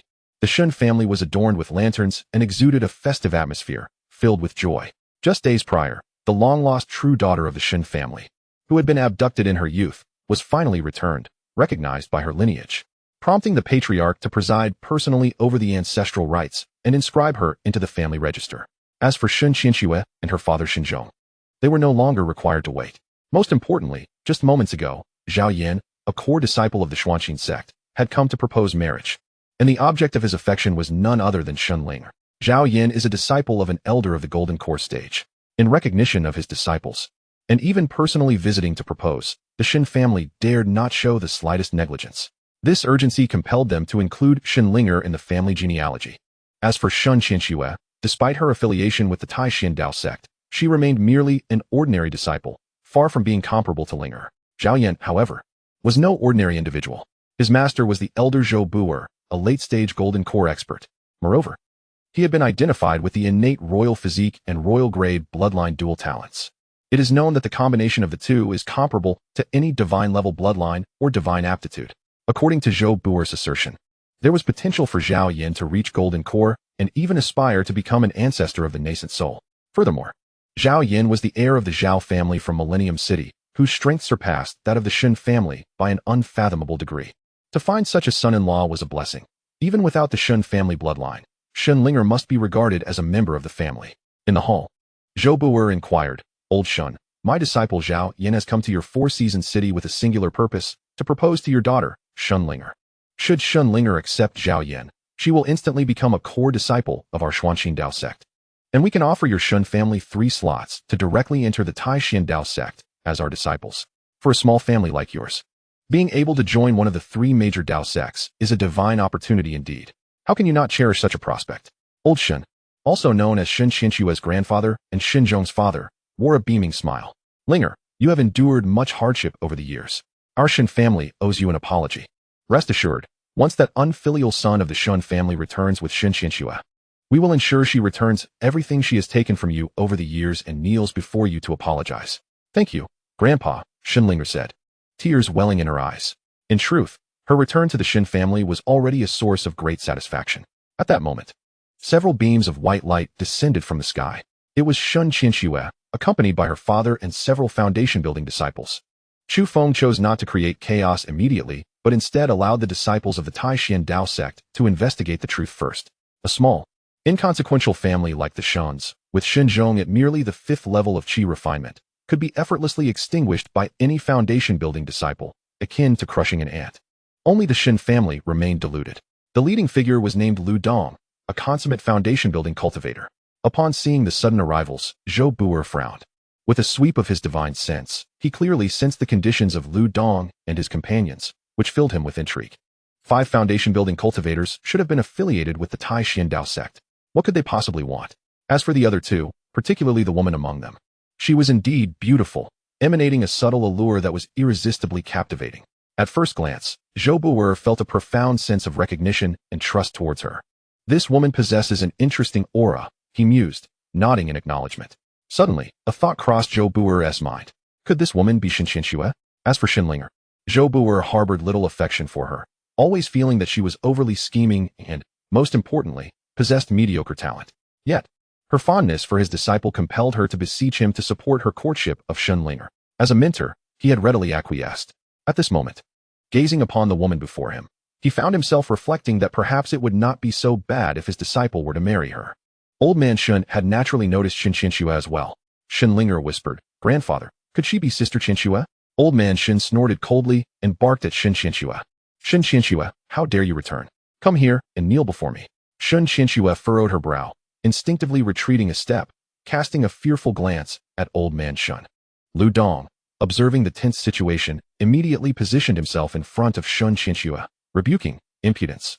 How dare you offend Lady Qianxue? You seek death." Old man Shen regarded Lu Dong and his companions with indifference. "Who are you to cause a disturbance in the Shen family?" Lu Dong scoffed. "Is the Shen family truly formidable? Does it matter who we are? Today, Lady Qianxue has come with a singular purpose, to ascertain whether she is indeed your daughter." Old man Shen huffed. "No need for that. How could Shen Qianxue possibly be my daughter? Only Linger is my true offspring." Shen Qianxue's expression shifted dramatically as she asserted, "Grandfather, I have come solely to test the bloodline. If I am not of the Shen family, I shall take my leave." "You." Old man Shen pointed at Zhao Yan. "This is Zhao Yan, the sole heir of the Zhao family from Millennium City, a direct disciple of the Xuanxin Dao sect, and he is also Linger's fiancé." Shen Linger added, "Moreover, brother Zhao Yan possesses a natural royal physique, a royal bloodline, with boundless potential." Shen Qianxue immediately grasped the implication, stating, "So, it is solely because of Shen Linger's fiancé that she must be your biological daughter, while my status as your daughter has become irrelevant." Old man Shen nodded, affirming, "You are quite right. This is precisely my point." Shen Qianxue replied, "Very well, I understand. Farewell."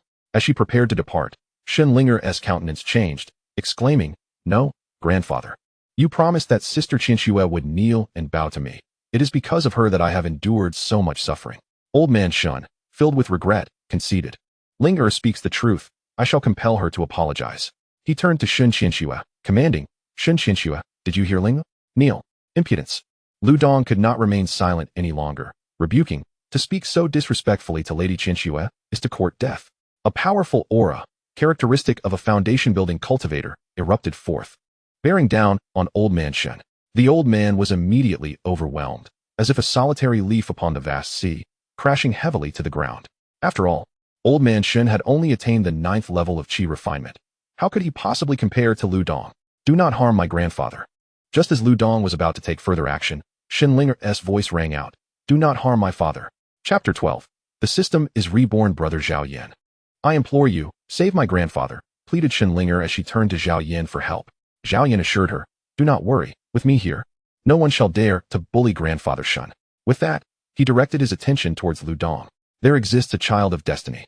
Just moments ago, Chu Feng had believed that Shen Linger was the destined daughter. However, that was not the case. Yet, upon Zhao Yan's arrival, the system finally provided a revelation. After much contemplation, it became evident that the child of destiny was none other than Zhao Yan. New child of destiny discovered, Zhao Yan. Age, 18 years. Cultivation, initial stage of foundation establishment. Possesses a natural king body, royal bloodline. Fortune value, 500,000 points. This was a staggering 400,000 points higher than Shen Qianxue. Origin of fortune. Zhao Yan is a reincarnation of a formidable being. After awakening his memories not long ago, the amalgamation of 2 lifetimes has culminated in an extraordinary fortune. With inherent bloodline and physical enhancements, his talents rival that of the sacred body's cultivation. And due to the memories of his past life, his cultivation speed is exceptional. Chu Feng was astounded. So that is the truth. Indeed, he is a child of destiny. When faced with a child of destiny, one can take 2 paths, suppression or subjugation. However, due to the existence of Shen Qianxue, subjugation was out of the question. Only suppression remained viable. With a fortune value of 500,000, not only could he unlock the fortune marketplace, but he could also procure treasures essential for his needs, such as elixirs to extend one's lifespan. Beep, beep, beep. Before Chu Feng could fully revel in his newfound joy, the system chimed once more. Detection of an ancient formidable being's reincarnation, a peak stage combined realm giant, who exhibits a covetous desire for the host's wife and intends to abduct her as a concubine. The host should hastily depart with his wife, otherwise, he shall face the grim fate of losing his wife and being killed. Here we go again. Is it possible that this system has truly lost its mind? Indeed. The system's panel, which had previously focused on Zhao Yan, began to change as well. Zhao Yan, child of destiny. Age, 1018 years. Cultivation, peak stage of combined realm. Possesses a natural jade body, royal bloodline. In his past life, he was a celestial monarch reincarnated. The cumulative experiences of 2 lifetimes have allowed him to reach the combined realm at just over 1,000 years. His intent to seize the host's wife is a matter of life and death. The host should flee this place post-haste. Reincarnation and the desire to seize a wife. What a profound enmity this must be. This cannot be attributed to me. It seems our fates are now intertwined in a deadly dance. This system, with a sense of responsibility towards the host, solemnly warns, the individual before you seeks to claim your wife. Thus, even if you kneel and plead for mercy, he shall not relent. Therefore, run as far as you can. Moreover, regarding the host's incessant reckless behavior, I find myself at a loss for words. Perhaps this system should consider searching for a new host. At that moment, a thought suddenly emerged in Chu Feng's mind. Perhaps this system is not mad. Rather, it has been reborn. Whether it be Lin Xiyue, Lu Linglong, or now Zhao Yan, all are remnants of information from a millennium past. Lin Xiyue, in a millennium, will attain the divine transformation realm. Lu Linglong, in a millennium, will reach the great ascension realm. Zhao Yan, in a millennium, will achieve the integration realm. As for Lin Xiyue, Zhao Yan does not harbor particularly strong feelings for her. The celestial sovereign, possessing the tribulation transcendence realm, stands at the pinnacle of the entire Tianyuan world. Without the emergence of an emperor, who could contend? At this moment, Zhao Yan, as the system suggested, found himself genuinely captivated by Lin Xiyue. Her beauty was exquisite beyond compare, not to mention the formidable aura she exuded. In terms of both appearance and presence, she surpassed Xinlinger. Such a woman, he resolved, must become his wife. Zhao Yan stepped directly in front of Lu Dong, blocking his attack, and turned to Lin Xiyue, saying, Miss Xiyue, allow me to introduce myself. I am Zhao Yan, and I wish to make your acquaintance. Instantly, Xinlinger's expression shifted, and she grasped Zhao Yan's hand, exclaiming, Brother Zhao Yan, how could you speak with this vile woman? Zhao Yan furrowed his brow and replied to Xinlinger, Please refrain from such foolishness. Did you not say that one must be magnanimous? Miss Xiyue was merely an infant in swaddling clothes at that time. How could it be her fault, even if she was swapped? With that, he pushed Xinlinger aside and approached Lin Xiyue with a smile. Lu Dong let out a cold snort. You're courting death. Truly, ignorance breeds fearlessness. Do you dare to vie for a woman with the esteemed immortal sovereign? This fellow must be out of his mind. Seeking death, Lu Dong showed no regard for Zhao Yan. At this moment, Zhao Yan's anger surged. How fortunate he had been to find a woman he admired, only to have someone obstruct his path. He coldly declared, I offer you 2 choices, either leave or die. The atmosphere thickened with a sense of impending violence. Moreover, just as Zhao Yan's murderous intent erupted, his fortune value unexpectedly soared from 500,000 to an astounding 1,000,000. Ding ding ding. The system reminds the host once again. Zhao Yan, the child of fortune, has reached the pinnacle of anger, initiating a new chapter in his life. His fortune has surged to 1,000,000, triggering the talent of fortune. Killing strengthens him. As the child of fortune, each kill enhances his fortune value further. Indeed, he was the child of fortune. This talent ignited envy in Chu Feng. At this moment, Lu Dong burst into laughter, his expression dripping with derision. You, with such lackluster strength, dare to speak boldly? I can also offer you 2 choices, either leave or die. Zhao Yan retorted, You dare to mimic me? Very well. Do not blame me for being impolite. I shall show you the might of Zhao Yan. Do not think that your peak foundation establishment is impressive. Give me 30 years, and I will surely trample you underfoot. Lu Dong scoffed. 30 years? Who do you think you are? Are you perhaps the reincarnation of a celestial sovereign or an emperor? Even if a celestial sovereign or emperor were to reincarnate, do you know what the record for the fastest breakthrough to the Golden Core realm in our Tai Xin Dao sect is? 98 years, having cultivated for over 80 years. What are you really? Lu Dong was unaware that his casual sarcasm would indeed manifest into reality. Zhao Yan truly was the reincarnation of the celestial sovereign. And during an era of great conflict, an ancient celestial sovereign at that. A smile broke upon Zhao Yan's face, for he was indeed that very reincarnation. Of course, at this moment, Zhao Yan would not divulge that in his previous life, he had mastered the art of dual cultivation, and he intended to seize this opportunity for such a practice. He harbored an instinctive feeling that if he could cultivate alongside Lin Xiyue, the results would be unexpectedly fruitful. Furthermore, there was Xinlinger, who possessed the physique of a divine body. Otherwise, one might wonder why he would take the initiative to assist her. His method of dual cultivation had a unique characteristic. The more affection and attachment a woman had towards him, the greater the benefits she would reap from their shared cultivation. Chapter 13. The consequences of accepting the wrong disciple, such needless prattle, Lu Dong scoffed. I shall count to 3. The same ultimatum applies. Either depart or perish. At that moment, Lu Dong was prepared to strike. After all, he was at the peak of the foundation establishment stage. Although Zhao Yan had unexpectedly thwarted his previous attack. When he grew serious, Zhao Yan was no match for him. As the attack descended, Zhou Bu'er could no longer remain passive. If he did not intervene soon, his disciple would be brutally slain by the opponent. The Tai Xian Dao sect truly exhibited a domineering style.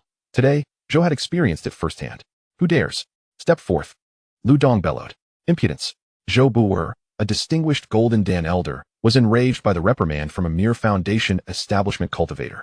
In an instant, a powerful pressure erupted from him, surging towards Lu Dong with the intent to teach him a lesson. It's him. At the moment Zhou Bu'er launched his attack, Xiang Zhuzhu immediately recognized the danger Lu Dong was in. Do you know him? Chu Feng inquired. Xiang Zhuzhu nodded. This man is named Zhou Bu'er, a Golden Dan cultivator from the Xuanxin Dao sect, and currently an elder of the sect. However, he is known for his ruthless nature and decisive methods.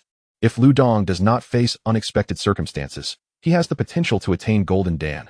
We cannot allow Zhou Bu'er to ruin him.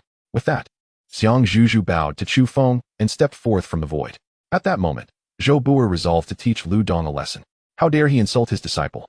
The mysteries of Xuanxin, the boundless universe. A beam of white light shot towards Lu Dong.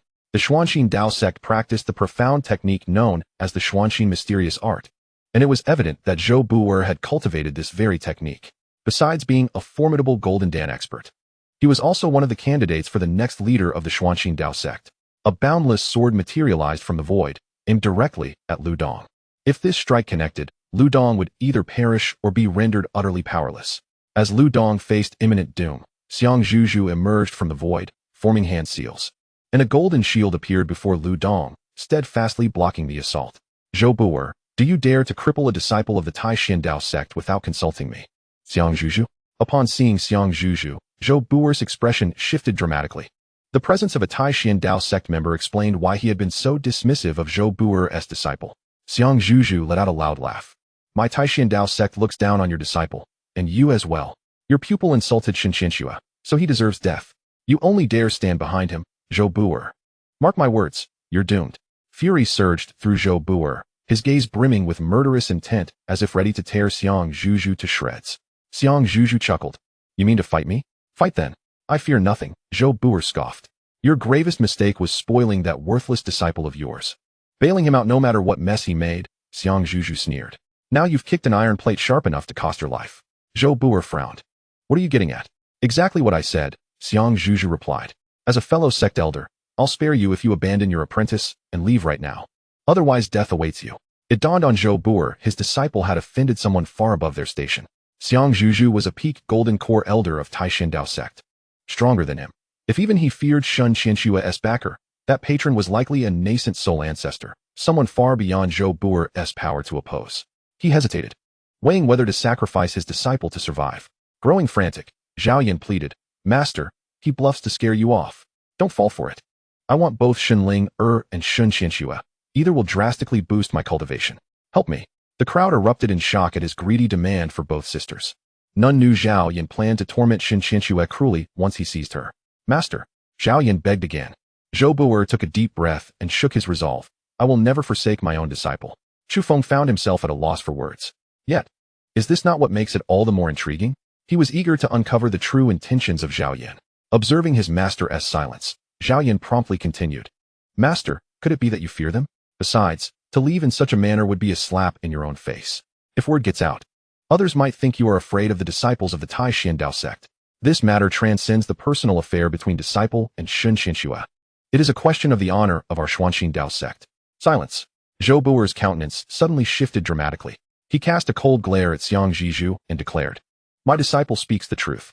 Today, this is not merely about my disciple. It is a matter of victory between our Xuanxin Dao sect and the Tai Xian Dao sect. Let me reiterate, if there is to be a battle, then let it commence. I, Zhou Bu'er, shall engage. Rather than exhibiting fear, Xiang Zhuzhu erupted into laughter. Zhou Bu'er, I have long found you displeasing. So you wish to fight? I shall oblige you. Brothers, let us make this lively. No sooner had he spoken than he lunged at Zhou Buer like a bolt of lightning. The Taishan Dao sect, also known as the Taishan Sword sect, was renowned for its formidable swordsmanship. As the sword was drawn, an immense sword intent enveloped Zhou Buer. With a cold snort, Zhou Buer showed no fear. So you wish to engage? I, Zhou Buer, fear no one. He saw this as an opportunity to refine his own profound techniques against such a worthy opponent. However, in the next moment, his amusement faded. Lu Dong and his companions disregarded all decorum and turned their aggression towards Zhao Yan. Startled, Zhao Yan exclaimed in anger, "Is the Taishan Dao sect so devoid of honor as to attack me?" Lu Dong scoffed, "You think you are someone of importance? To dare to disrespect Lady Lin Xiyue is to court your own demise. Blame no one but yourself." Chapter 14. Zhao Yan's demise. With a resounding clash, Zhao Yan, a reincarnated ancient celestial monarch, was met with disdain. What did it matter that he possessed a royal body and bloodline? At the initial stage of foundation establishment, in the eyes of Lu Dong and others, he was no more than an insignificant insect. With a single blow, he was sent flying like a straw man. Before Zhao Yan could rise, Lu Dong was upon him, planting a foot on his chest and pinning him to the ground. Seizing Zhao Yan by the neck, Lu Dong rained down slaps upon him. Zhao Yan was left gasping for blood, his cheeks swelling with humiliation. An overwhelming sense of disgrace filled his heart, and a torrent of murderous intent swirled in his mind. He locked his gaze upon each individual present, vowing to remember their faces. As long as he, Zhao Yan, drew breath, he would ensure they paid dearly for this affront. He desired nothing less than their total annihilation, leaving no trace behind. Meanwhile, Chu Feng was exhilarated. His fortune had indeed surged. The host has successfully suppressed the Child of Destiny, Zhao Yan, gaining 50,000 fortune points. The host's fortune points have reached 143,000. The fortune shop can now be unlocked. Would you like to expend fortune points to access the fortune shop? Unlock. Chu Feng eagerly opened the fortune mall, acutely aware that he had only 7 months left to live. To extend his lifespan, he had two options. The first was to break through to the transformation realm, and the second was to access the fortune mall, where he might purchase the treasures he desperately needed. To acquire fortune, he had two apparent methods: suppressing the Child of Fortune and conquering the Daughter of Fortune. He had obtained over 93,000 points of fortune value from Lin Xiyue, who evidently possessed far less fortune than Zhao Yan, who boasted 500,000 points. In contrast, Lin Xiyue held a mere 100,000. Congratulations, host, for successfully opening the fortune mall. You have consumed 100,000 fortune points, leaving you with only 43,000 points remaining, announced the system. Wait a moment. System, explain to me why you didn't mention that opening the fortune mall would consume 100,000 fortune points, leaving me with nothing. Truly a rogue trader, Chu Feng retorted. Host, would you have opened the fortune mall had I informed you of the cost? The system countered. Certainly not, Chu Feng conceded, feeling utterly defeated. With only 43,000 fortune points left, he wondered what treasures he could procure from the fortune mall. System, please list the elixirs that can extend my lifespan, he urged eagerly. Before him materialized a plethora of elixirs, each more astonishing than the last. Minor longevity pill increases lifespan by 1 year, requiring 100,000 fortune points. Major longevity pill increases lifespan by 5 years, requiring 1 million fortune points.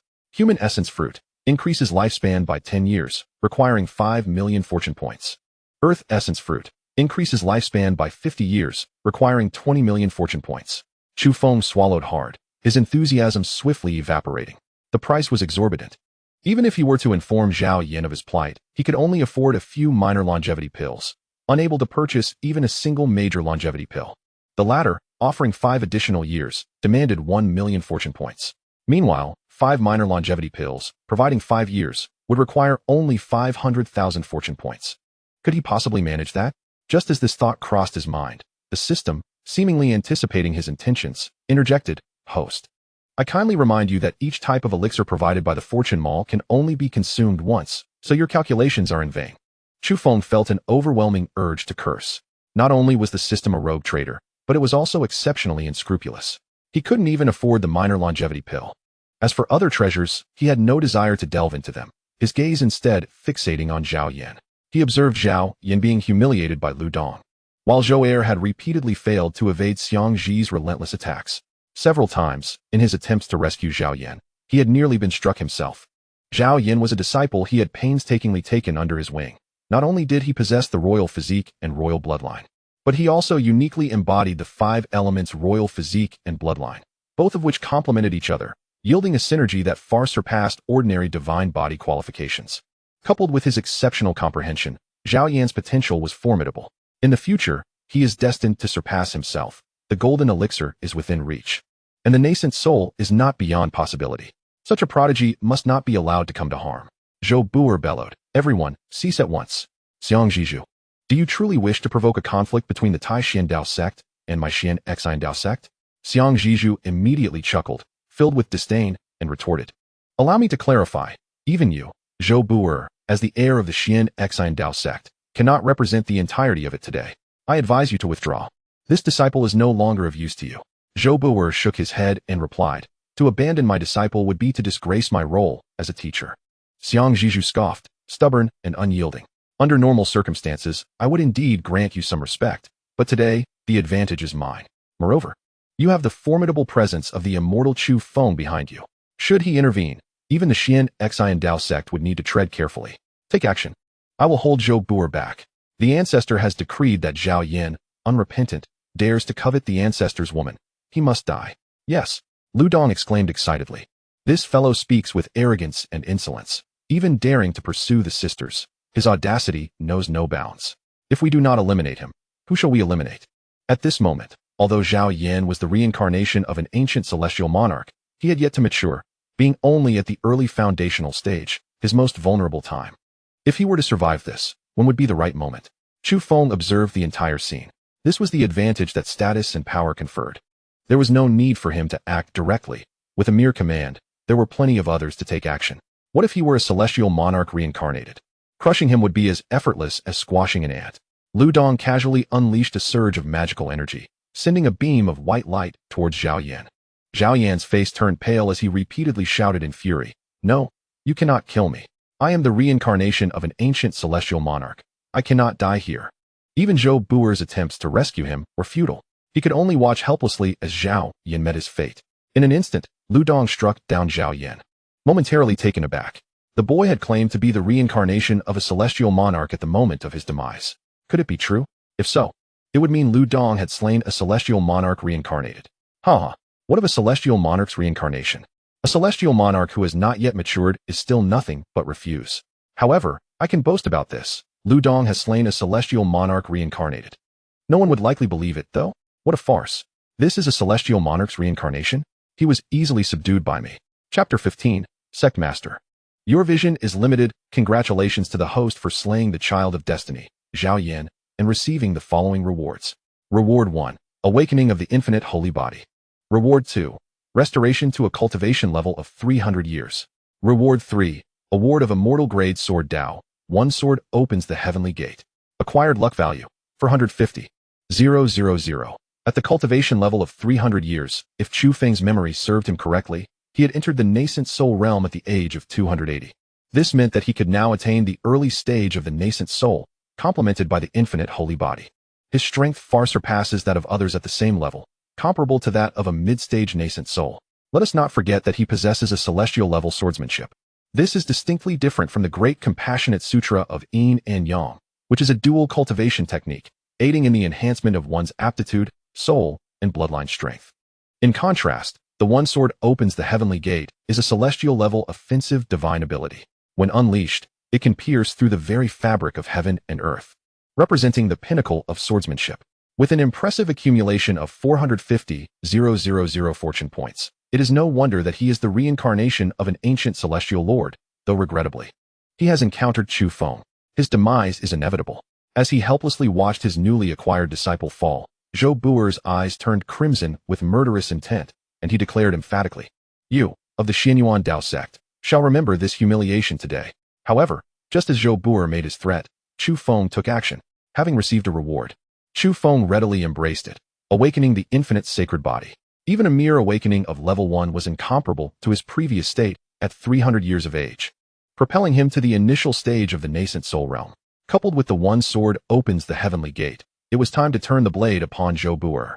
While others might hesitate to strike him down, Chu Feng was undeterred. Moreover, he possessed a 10-minute full combat experience card. A formidable sword intent swiftly cleaved through the void, aimed directly at Zhou Bu'er.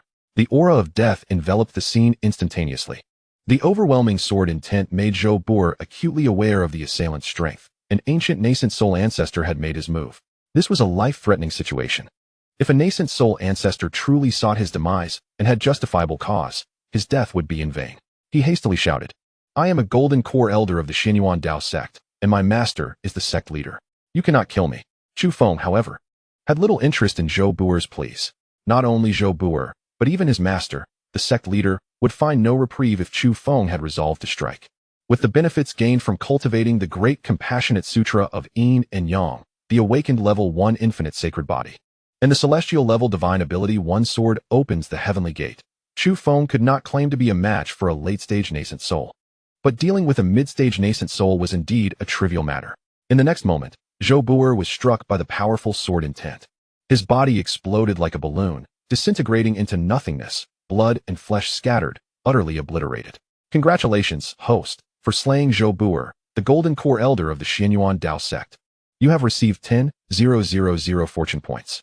At that moment, the system chimed in, causing Chu Feng to pause in astonishment. Killing enemies could actually yield fortune? Was it not only the children of fortune who could acquire such benefits? Host, this is a benefit for unlocking the fortune mall. Everyone possesses fortune, albeit in varying amounts. Killing enemies grants fortune, while conquering or suppressing the children of fortune can not only bestow fortune but also yield additional rewards. Moreover, accumulating over 100,000 fortune points allows one to be recognized as a child of fortune, while surpassing 1 million elevates one to the status of a child of destiny. For Zhou Buer, as a golden core elder and disciple of the sect leader, 10,000 fortune points was indeed not a significant sum. Thus, I now possess over 500,000 fortune points. The entire Zhao family has been annihilated. The voice of Chu Feng resonated, as a surge of sword intent once again descended from the heavens, directed towards Millennium City. This city is situated several hundred kilometers from Four Seasons City. Between the two cities, Four Seasons City is classified as a county-level city, while Millennium City is of a prefectural scale. The Zhao family has always been a prominent clan in Millennium City, yet, under the might of Chu Feng's sword, not even a chicken or a dog from the Zhao family was spared. A mere 186 fortune points. How exceedingly low. Next in line was Shun Linger, along with the elder Shun. Without exception, Chu Feng dispatched them with a single sword strike, previously contemplating the authenticity of the so-called true and false daughters. Do you still deem it necessary now? For Lin Xiyue, this incident has utterly extinguished any hope she had for the Shin family. Upon Chu Feng's return to the Taishan Dao sect, he was immediately confronted by Xiang Yutian. "Chu Shixiang," he remarked, "your recent visit to your mother-in-law has embroiled our Taishan Dao sect in a monumental predicament. Should you not provide an explanation to the sect?" Chu Feng replied coldly, "I am uncertain what kind of explanation the sect master seeks from me." Xiang Yutian continued, "This time, you have significantly diminished our Taishan Dao sect's strength by a fifth, prompting the Qingyun Dao sect and Xuanxin Dao sect to nearly believe we are on the brink of war. Furthermore, you have killed 2 disciples from the Xuanxin Dao sect, one of whom was the next heir to their sect. They are now demanding retribution from us. Thus I propose you personally visit the Xuanxin Dao sect to offer an apology." Chu Feng regarded Xiang Yutian with a frigid stare, fully aware of his intentions. While the other disciples may be oblivious to their own circumstances, Xiang Yutian was well informed. In his eyes, Chu Feng was already a decrepit elder, nearing the end of his life. He mused that a dying man should remain quietly atop the solitary mountain. Yet here was Chu Feng stirring up such turmoil, divorce, marriage, and now seeking to annul a betrothal, all while committing such grave acts, especially the killing of disciples from the Xuanxin Dao sect. If they were mere disciples, it would be one thing. However, he had slain the next heir to their sect. Naturally, had Chu Feng still been in his prime, Xiang Yutian would not have uttered a word. The crux of the matter was that Chu Feng was in a state of impending demise. Xiang Yutian resolved to teach this old man a lesson, making it clear that if he was to die, he should do so quietly, without causing further discord. Xiang Yutian inquired, "What is your opinion, Chu Shixiang?" Chu Feng scoffed, "And what if I disagree?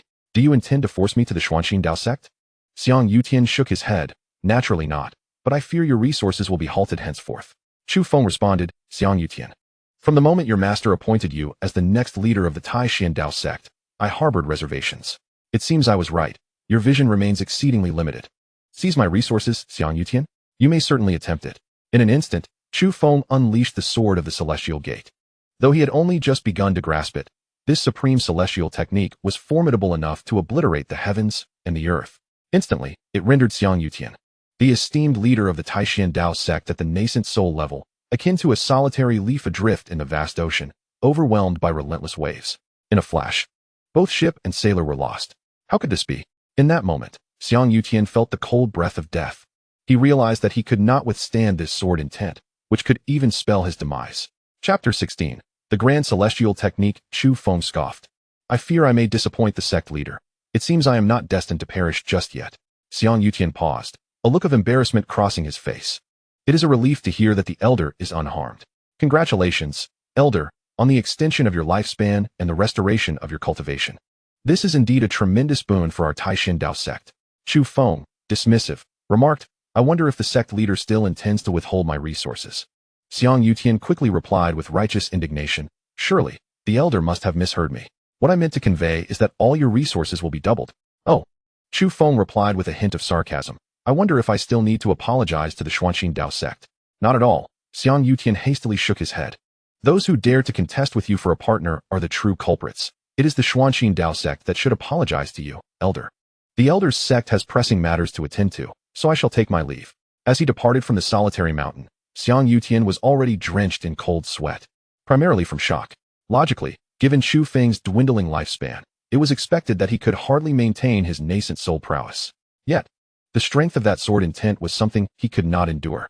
It was a force that could potentially claim his life. Chu Feng gazed at Xiang Yutian's retreating figure, a flicker of rage and murderous intent flashing in his eyes. It was disheartening to witness that in his old age, he had fallen prey to the bullying of others. At that moment, he had reverted to the cultivation level of 300 years, in the early stages of the nascent soul. If memory served him correctly, he had broken through to the late nascent soul stage at the age of 480, reached his peak at 550, and then began to decline at 900 due to aging. He almost forgot that he was a member of the fortune marketplace, where enhancing one's strength did not solely rely on personal cultivation. The fortune marketplace could also elevate his prowess. As a formidable practitioner in the late nascent soul stage, he possessed not only his cultivation but also an array of treasures. What he lacked at this juncture was a suitable technique. Whether it was the great compassionate formula of yin and yang or the sword of the celestial gate. Both were celestial level techniques. However, one was primarily supportive, belonging to the dual cultivation category that could enhance talent, soul, magical power, and bloodline, yet could not serve as a primary cultivation method. He pondered whether there were fitting techniques available in the fortune marketplace. Techniques for cultivation far outnumbered treasures that extended lifespan. There were thousands upon thousands of them. The Supreme Clarity Scripture, Grand Clarity Scripture, and 9 transformations of the mysterious art were all present. Yet, to his dismay, Chu Feng discovered that he could not afford them. Any particular martial art possesses a fortune value soaring into the hundreds of millions or even tens of billions. Glancing at his own mere 50,000 fortune value, it felt utterly insignificant. System, please select the martial arts that I can afford, Chu Feng stated. With a fortune value exceeding 50,000, the only martial arts available for purchase were those of the transformation and integration stages. System, can these martial arts be acquired in batches? A thought struck Chu Feng, prompting his inquiry. Yes, the system replied promptly, bringing satisfaction to Chu Feng's heart. System, please list the celestial level martial arts suitable for me. Host, this system recommends 3 martial arts that are most appropriate for you. You may choose one to cultivate. The first, the Great Zhou Tian Star Technique, a celestial level martial art, is divided into 12 grand realms. The first realm, the Earthly Fiend realm, condenses the power of the Earthly Fiend, drawing upon the strength of the myriad stars. With a mere gesture, one can summon stellar power to confront foes. Upon successful cultivation, one's magical prowess will far exceed others of the same tier. The first realm requires 100,000 fortune value, which you may purchase without hesitation. The second martial art, the Great 5 Elements Technique, a celestial level martial art, condenses the power of the 5 elements, forging the 5 elements sacred body, and casting 5 element spells. This technique is arguably the most versatile among all martial arts, and is one of the strongest foundational techniques within the celestial level arts. Should you decide to transition to other martial arts in the future, there will be no discomfort. This method is also among the most suitable for you, comprising 5 layers, with the first layer requiring 500,000 fortune value. The third martial art, the Great Pinnacle Celestial Technique, synthesizes the strengths of Confucianism, Buddhism, and Taoism, created by the venerable Bodhi ancestor, who is likely a manifestation of the benevolent corpse of the primordial purity. It consists of 3,000 characters, with every 500 characters representing a stage. Should you choose to purchase, the first 500 characters can be acquired for 500,000 fortune value. It must be said that each of these 3 martial arts stirred Chu Feng's interest. However, he was aware that he could only purchase one. Ultimately, Chu Feng selected the third martial art. Why, you may ask? Because the legendary Sun Wukong, the great sage equal to heaven, cultivated this very technique before transitioning to the 8-9 mystical art upon attaining celestial status. In the next moment, 500,000 fortune value vanished. A 500-character scripture manifested within Chu Feng's mind. Profound and intricate, it was not beyond Chu Feng's comprehension. As he delved into the scripture, he first sensed a qualitative change within his magical power, its intensity increasing by at least tenfold. Next, his soul, physique, and bloodline transformed. Opening his attributes panel revealed. Name, Chu Feng. Cultivation, late Yuanying, pseudo, early Yuanying. Talent, Wuji sacred body, awakening 10. Lifespan, 991. 000 years. With life nearing its end, only 7 months remain. Martial art, great pinnacle celestial technique, incomplete. Only 500 characters of scripture. Divine abilities, heaven and earth Yin great sorrow assignment, celestial level martial art. One sword opens heaven's gate, celestial level divine ability. Previously, Chu Feng had been confident that with his early Yuanying cultivation, he could contend with those in the mid-Yuanying stage.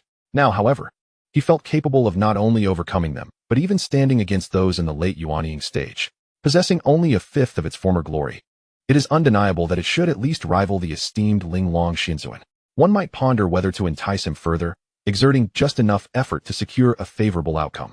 The fortune associated with Linglong Xiyue surpasses even that of Sun Qianxue. Her cultivation and status significantly bolster her luck. After all, Sun Qianxue is merely a girl from a modest family, with an initial fortune value of merely 100,000. However, upon forming a partnership with Chu Feng and successfully retracting her engagement, her fortune value surged to an astonishing 300,000, an increase of over 200,000. What was once believed to be the limit of her fortune experienced a remarkable resurgence. With the acquisition of the Grand Tao of Celestial Immortality, Chu Feng is invigorated, dedicating himself to relentless training. Naturally, both he and Sun Qianxue have reaped tremendous benefits from this commitment. 3 months have swiftly passed, and Sun Qianxue's cultivation has ascended to the 9th layer of qi refinement. In a mere 4 months, she has advanced from the 3rd to the 9th layer, a feat that marks a historic milestone for the Tai Xian Dao sect. Lin Xiyue, aided by Chu Feng, took 5 months to elevate her cultivation by 6 layers. Yet, the true catalyst for this rapid progress lies in the profound effects of the Yin Great Compassion technique. Although this technique cannot be practiced directly to enhance one's cultivation, the improvements in magical power, aptitude, soul, and bloodline, resulting from their dual cultivation, have exponentially accelerated Sun Qianxue's training pace. Chapter 17. A person of affection. The sacred body of the red-faced maiden has progressed from an initial awakening degree of 10 to 11. Upon complete awakening, it will manifest a miraculous phenomenon, propelling her to unparalleled heights. Those who possess the sacred body are often ensnared in the mysteries of heaven and earth, intertwined with the dualities of yin and yang. The path to fully awakening the sacred body is fraught with challenges. Indeed, some individuals never achieve complete awakening in their lifetime. Take Chu Feng, for instance, who possesses the Wuji sacred body, yet has only awakened to 50, falling short of complete awakening. Nonetheless, this has facilitated his effortless rise to the late stages of the Nascent Soul realm. The system reveals that a millennium later, Lu Linglong has only awakened to 30 of her 7 orifices Linglong's sacred body, illustrating the arduous journey of awakening. Little lazy pig, rise and shine, Chu Feng said playfully, gently teasing Sun Qianxue's nose. Sun Qianxue shook her head, replying, I refuse, my beloved. Let me sleep a little longer. I was utterly exhausted last night. What should I do if I find myself increasingly reluctant to part from you? With a smile, Chu Feng reassured her, if you are reluctant, then let us not part ways. After all, we are now partners in the Tao, united as one. However, Sun Qianxue's expression turned somber as she replied, your lifespan. Chu Feng did not conceal the truth regarding his limited time, revealing that only a few months remained. Despite his assurances of having a way to extend his life, Sun Qianxue's heart remained heavy with worry. Initially, she had felt coerced, but Chu Feng's kindness, even to the extent of forming a partnership, melted her heart. After all, even a stone can warm under the sun, let alone a human heart. Deep within, Sun Qianxue had already devoted her heart to Chu Feng. During this period, she was almost inseparable from Chu Feng, constantly seeking his presence. Each day brought forth countless demands, amounting to billions. In the little time remaining, she desperately endeavored to offer herself to him. Chu Feng, well aware of Sun Qianxue's innermost thoughts, understood that words were futile, the reality dictated their actions. With only 4 months left to live, he hoped for a breakthrough in the transformation realm. If that proved impossible, he would acquire a longevity pill to extend her life by a year. Enough of these thoughts, my dear. I intend to be with you for eternity, he reassured Lin Xiyue. After calming her, Chu Feng resolved to visit Linglong Peak. It had been 4 months without any news, and while she remained patient, he was anxious. This was a rare encounter with a woman of fortune, symbolizing immense luck and substantial rewards, not to mention the unparalleled beauty of Lu Linglong. The most stunning woman of the Taishan Dao sect was not merely a title. Her mid-stage nascent soul cultivation and esteemed status far surpassed that of Lin Xiyue. Her beauty was regal and elegant, akin to a celestial being descending to the mortal realm. Upon arriving at Linglong Peak, Chu Feng stealthily approached Lu Linglong's abode without alerting anyone. He quietly opened the door and slipped inside, immediately hearing the sound of water splashing and hushed whispers. Where are you placing your hands? You dare to touch here? Take this. Linglong, what is this? Are you thinking about a man? Nonsense, I have no such thoughts. Oh, you seem flustered. Am I right? Quickly tell me, who is this man that has inspired our Linglong to consider dual cultivation? Share with me, so I can offer advice. Initially, upon hearing the water, Chu Feng intended to leave, but the conversation piqued his curiosity, and he leaned in closer. Through the sheer curtain, he caught a glimpse of a snowy figure, stirring a rush of blood and nearly causing him to nosebleed. How unexpected. In my 2 lifetimes, I have become a beast. With such beauty before me, what does it matter to embrace that nature? Yet, he pondered, who was the other woman? While he could not discern her features, Lu Linglong, being one of the 5 nascent soul elders of the Taishan Dao sect, had no other female practitioners bathing with her. In the entire sword state, among the 3 major Dao sects and myriad factions, there were only 3 female nascent soul cultivators. One was the Grand Elder of the Xuanxin Dao sect, and another hailed from the Nangong family, an affiliated power of the Taishan Dao sect. This woman, named Nangong Yanran, shared a close relationship with Lu Linglong. Just as Chu Feng deduced her identity, the system abruptly alerted him. Beep, beep, host, flee immediately. There are 2 great ascension beings bathing inside. Should your actions be discovered, you will undoubtedly incur their wrath and face certain death. Escape is your only chance for survival. 2 great ascension beings. Chu Feng had long since recognized the system's patterns. Once it went awry, it was best to heed its warnings. It signifies a transcendence through time and space, revealing information from a millennium hence. To survive until then, one must be a person of extraordinary fortune. Thus, it is highly probable that Nangong Yanran is indeed a daughter of destiny. As expected, in the next moment, the system interface materialized. Detected, daughter of fortune, Nangong Yanran. Age, 1,562 years. Cultivation, early stage of the Great Ascension. Innate talent, Supreme Ice Spirit Body. Practicing ice-based techniques yields remarkable results. Fortune value, 350,000. Although not a sacred body, she possesses a divine body. A sacred body does not necessarily cultivate faster than a divine body. In terms of combat prowess, however, the sacred body indeed possesses a slight edge over the divine body. She truly is a daughter of fortune. System, you have spoken correctly this time. The daughter of fortune has indeed come to me willingly. At that moment, Lu Linglong remarked, Yanran, what do you think of finding a dual cultivation partner? Nangong Yanran inquired eagerly, quickly tell me, who is it? Who could capture our Linglong's heart at first sight? For over 4 centuries, you've shown no interest in any man. Lu Linglong felt a tumult of emotions within her. Should she admit to having feelings for Chu Feng? Yet, it was not quite affection. When she first entered the sect, Chu Feng was already an established nascent soul elder. She had even attended his lectures, gaining immense insights. However, as she advanced, by the time he became a nascent soul elder, his lifespan had reached its end. Deep down, she held great respect for him. Yet now, the idea of dual cultivation with him was something she could not articulate. Faced with Nangong Yanran's inquiry, Lu Linglong gritted her teeth and said, actually, you know him. It is, who is it? At that moment, Chu Feng was engrossed in his thoughts.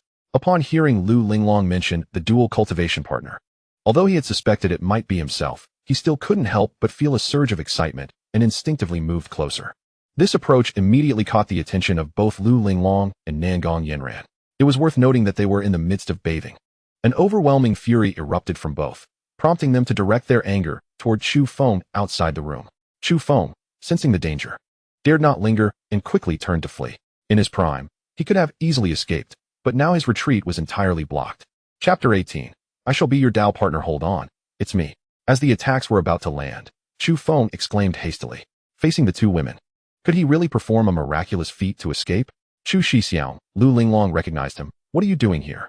Nangong Yanran was infuriated, coldly retorting, you lecherous rogue. Who would have thought that the esteemed Nascent Soul elder of Tai Xindao sect, Chu Feng, would turn out to be such a shameless old man?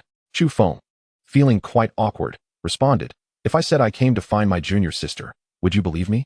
I truly did not intend to intrude. I was unaware you were bathing. Nangong Yanran scoffed. Then let me ask you, this is Linglong Peak.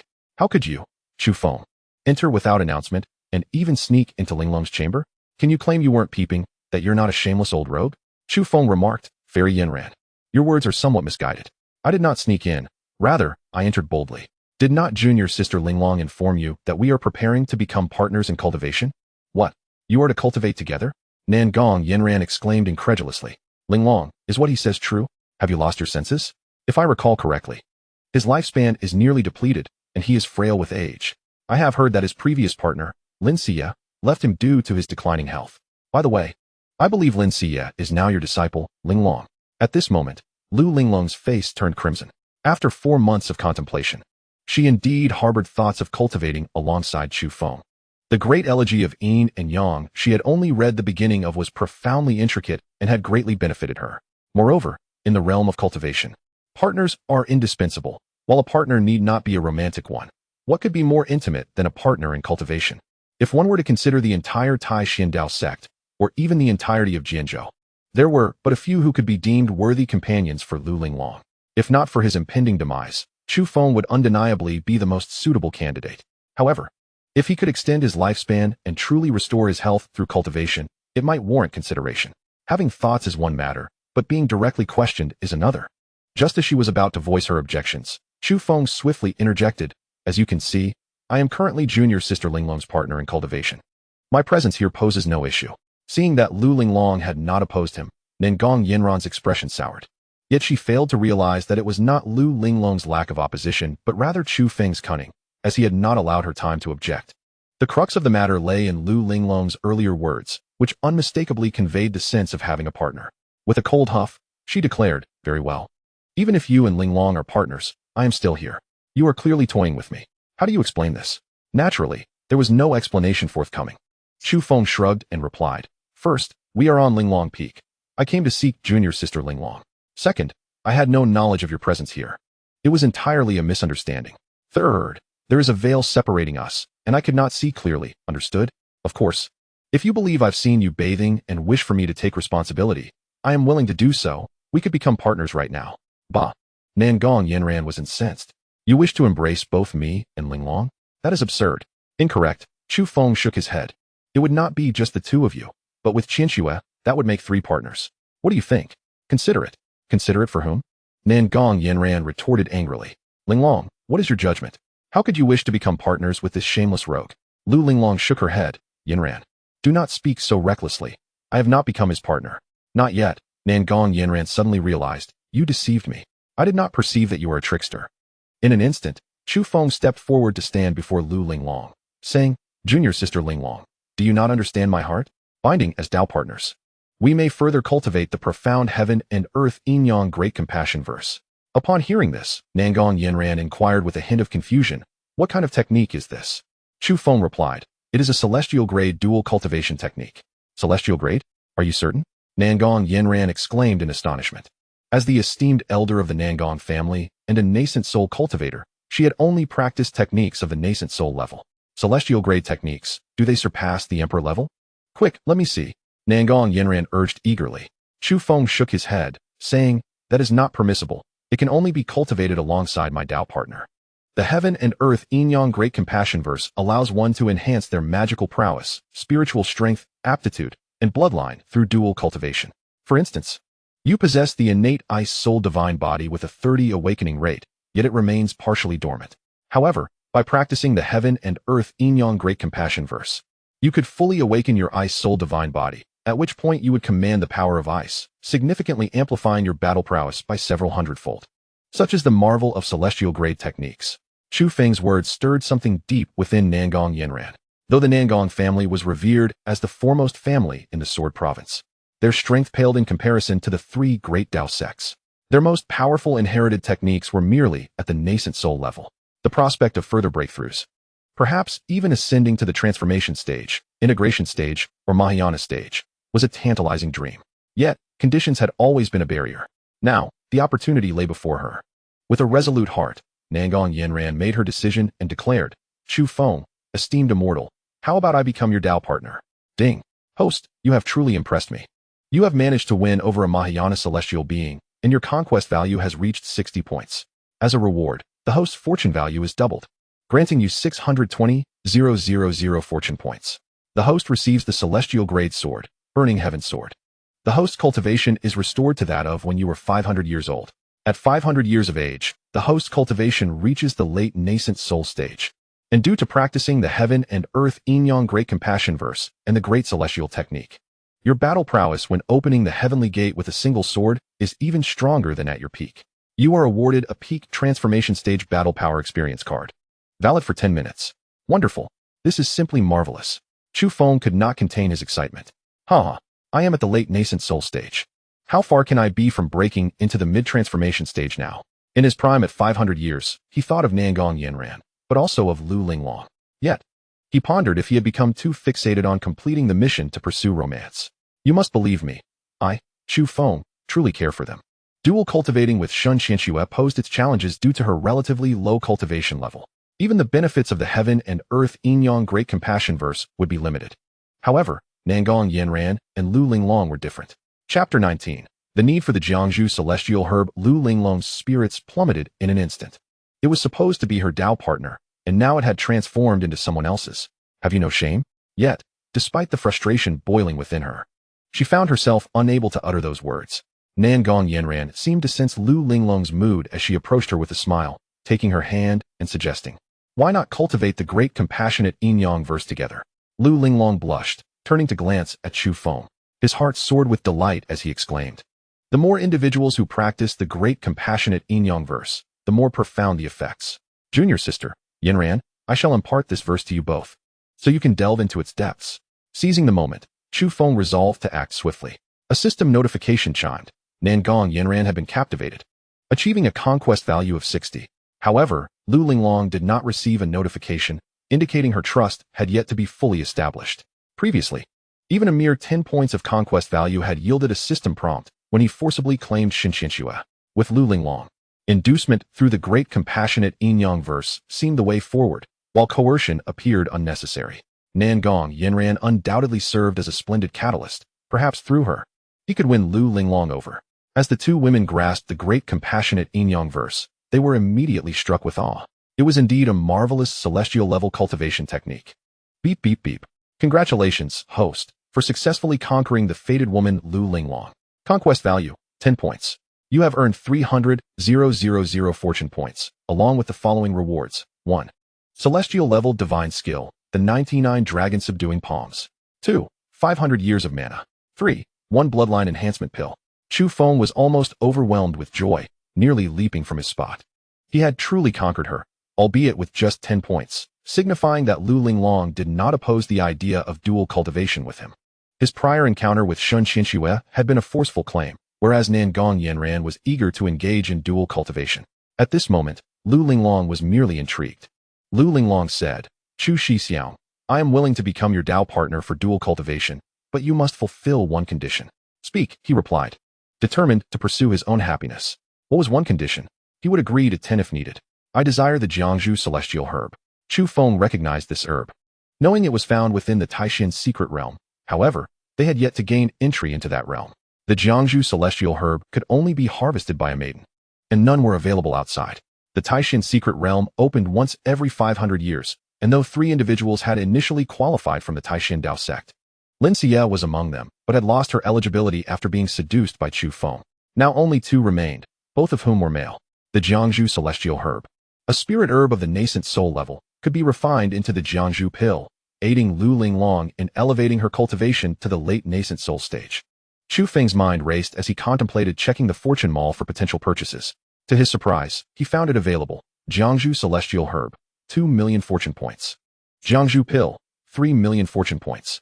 Upon examining his own fortune points, which barely exceeded 100,000, he looked at other Nascent Soul level herbs and pills, each priced at merely hundreds of thousands. This revelation incited his frustration, prompting him to summon the system forth immediately. Xiaotong, have you lost your mind? You dare to sell the Jiangzhu Dan at such an exorbitant price. Look at other spirit medicines of the Nascent Soul stage. They merely cost several $100,000. What justifies the 3 million price tag on this Jiangzhu Dan? And this Jiangzhu Solosia, astonishingly priced at 2 million. Are you treating me like a lamb for slaughter? The system, incensed, retorted, Host, you must not slander this system. Do you comprehend the rarity of the Jiangzhu Solosia? It may be of a lower grade, but that is merely due to its insufficient age. Once it reaches a millennium, the Jiangzhu Solosia will attain the status of a divine medicine in the transformation stage. And after 10 millennia, it will ascend to the level of a divine medicine in the integration stage. Moreover, the Jiangzhu Dan not only augments one's cultivation but also harbors a 1 in 10,000 chance of awakening an ancient bloodline. Just as Chu Feng was in a quandary, Nangong Yinran interjected, I happen to know of a place that may very well harbor the Jiangzhu Solosia. Lu Linglong quickly inquired, Yinran, do you know the whereabouts of the Jiangzhu Solosia? Nangong Yinran nodded, then produced a palm-sized beast skin scroll, laying it upon the table. The scroll instantly expanded, covering the entire surface. It was a map to a secret realm. Lu Linglong gasped in astonishment. A secret realm? It's akin to a miniature world, crafted by ancient powers through supreme techniques. To establish a secret realm, one must at least possess the strength of a tribulation transcendent. Jianzhou, one of the 9 regions of the eastern wilderness, suffered a significant decline in cultivation levels due to a war a millennium ago. Even esteemed sects like the Taishan Dao sect nearly faced extinction, with their legacies almost lost. The most formidable techniques that survived were but a few transformation-level methods, and the strongest cultivators barely reached the transformation stage. The Taishan secret realm had been passed down for ages. Now, Nangong Yinran surprisingly presented a map to a secret realm. She explained, my purpose in visiting the Taishan Dao sect was to propose that we venture into this secret realm together. I inadvertently acquired this map at an auction. Besides this map, I also have the location of the secret realm. This secret realm was once the domain of the Tsangshan Dao sect, obliterated a millennium ago. To unlock the secret realm, 2 Nascent Soul ancestors must collaborate, and it has remained untouched for 10,000 years, undoubtedly fraught with peril. However, according to the map, the Jiangzhu Solosia can be found within the Tsangshan secret realm. It is worth mentioning that the Taishan Dao sect possesses its own map of the Taishan secret realm, detailing various spiritual herbs, materials, magical beasts, and treasures left behind by the sect's formidable ancestors. The map dates back a millennium, and with the passage of time, no one knows what dangers lie within the Tsangshan secret realm or if the treasures of the Tsangshan Dao sect still exist.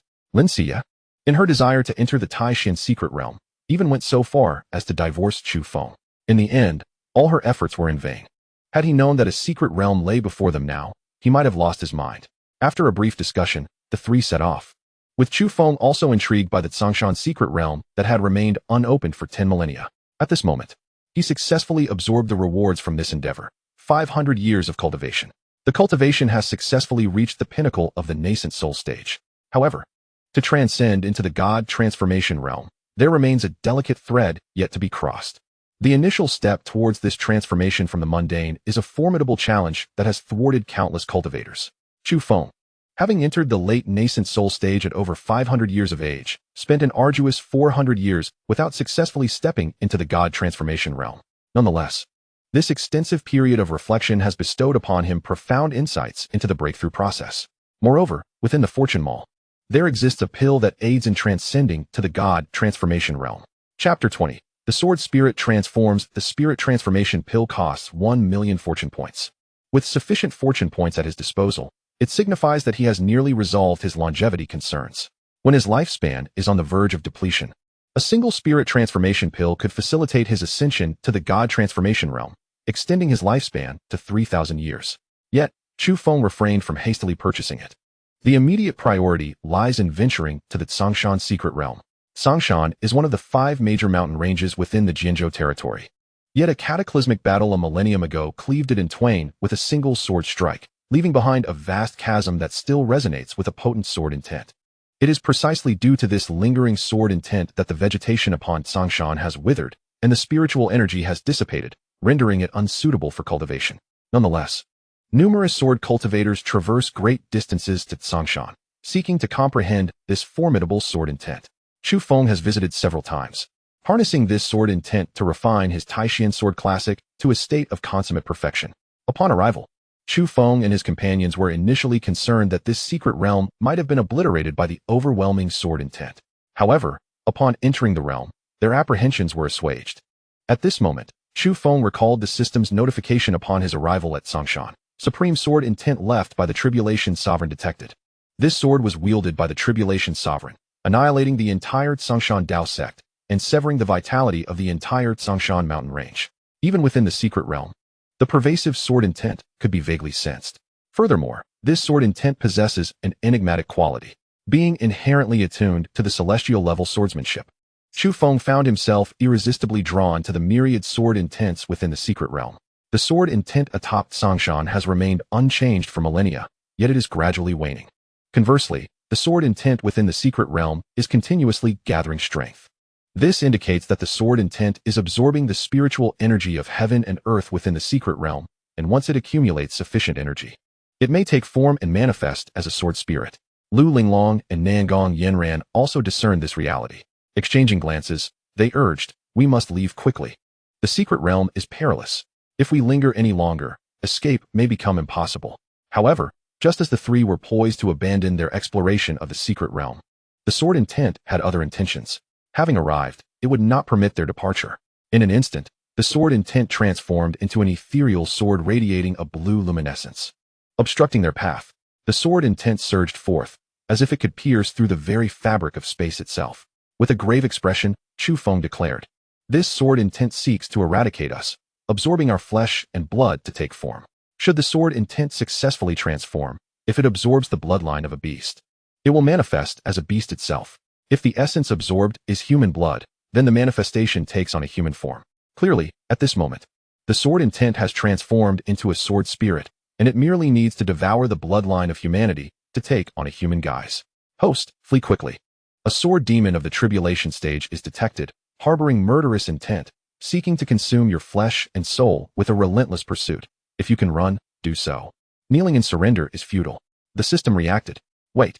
System, the sword demon is a child of destiny. Upon suppressing and defeating the child of destiny sword demon, the host shall receive a reward of fortune. Child of destiny, sword demon. Transformation time, 1,000 years. Cultivation level, early tribulation stage. Innate sword body. With a clear sword heart, capable of mastering any sword technique effortlessly, it learns swiftly and excels, able to unleash 120 of the power of every sword art. Such an extraordinary aptitude. No wonder it is a sword spirit born from the sword intent. According to the system's nature, this sword demon should be information from a millennium hence. This implies that it will take form this very year. At this moment, it awaits only the opportunity to consume the essence of humanity. Indeed, Chu Feng suspects that the beast skin scroll purchased by Nangong Yanran was orchestrated by this sword spirit, deliberately cast to lure the Yuanying ancestor into the secret realm. However, the information about Nangong Yanran that Chu Feng previously encountered indicates that she is unharmed. Of course, now is not the time for such considerations. The primary concern is addressing the immediate crisis. It remains uncertain how formidable this sword spirit truly is. Chu Feng resolved to take the initiative to test the prowess of this sword spirit. Naturally, upon striking, he did not employ the Heavenly Gate sword, but rather the Wuji sword cannon. This Wuji sword cannon is the culmination of his millennia of cultivation across countless sword arts, a synthesis of mastery in the sword path. Its strength in Jianzhou is enough to place him among the top 3. Yet, in comparison to the Heavenly Gate sword he has practiced, it pales in significance. The powerful sword intent surged forth instantaneously. Upon sensing the unparalleled sword intent unleashed by Chu Feng, the sword spirit was not filled with fear. Rather, it brimmed with excitement. A cacophony of sword cries erupted, and the sword intent burst forth, launching an offensive against Chu Feng. The moment the sword spirit made its move, Chu Feng's apprehensions vanished without a trace. He was acutely aware of the sword spirit's strength, peak Yuanying combat prowess. Inferior to the transformation stage, he felt no fear. Nangong Yanran was oblivious to the fact that Chu Feng had mere months left to live. She only knew that his lifespan was waning, and he was at the end of his journey. Despite the presence of the great sorrow of Yin and Yang, his actual strength was likely diminished. Lu Linglong, however, was well aware of Chu Feng's physical condition. The combat power he exhibited utterly subverted her perception. Could it be that the great sorrow of Yin and Yang was truly so miraculous? Lu Linglong's heart wavered once again. At this moment, Chu Feng was unaware that his actions would further shake Lu Linglong's heart. The sword spirit's sword intent was a manifestation of the sword intent left behind by that tribulation stage celestial being, invincible and devastating, imbued with an essence of destruction. As if to bring about the annihilation of all living beings, that aura elicited a profound sense of trepidation even within Chu Feng. Confronted by the sword spirit, it was the opportune moment for him to hone his sword intent. Initially, he wielded the boundless sword intent. Gradually merging it into the sword intent of one sword opens the heavenly gate. Although he found himself somewhat lacking against the sword spirit while employing the boundless sword intent. Once he embraced the one sword opens the heavenly gate, he no longer harbored any fear of this sword spirit. This pertains solely to sword intent. In terms of overall strength, Chu Feng might even surpass the sword spirit. As he infused more of the one sword opens the heavenly gate into his technique, he gradually gained the upper hand. The sword spirit, initially commanding with its sword intent, wreaking havoc, was evidently intimidated by Chu Feng's formidable prowess. The sword intent immediately receded, and it sought to flee. Chu Feng chuckled coldly, remarking that when he had sought to leave, the spirit had obstructed him, yet now it wished to escape so easily. This was the child of fortune. To slay it would not only yield fortune but also grant system rewards. To kill and seize the opponent's fortune, he extended his hand, and the heavenly burning sword materialized in his grasp, cleaving downwards with a single stroke. The complete version of one sword opens the heavenly gate unleashed its powerful sword intent, striking the sword spirit in an instant. With a resounding crack, the sword spirit shattered into countless fragments. Chapter 21. Entering the Divine Transformation. It was indeed not so easily vanquished.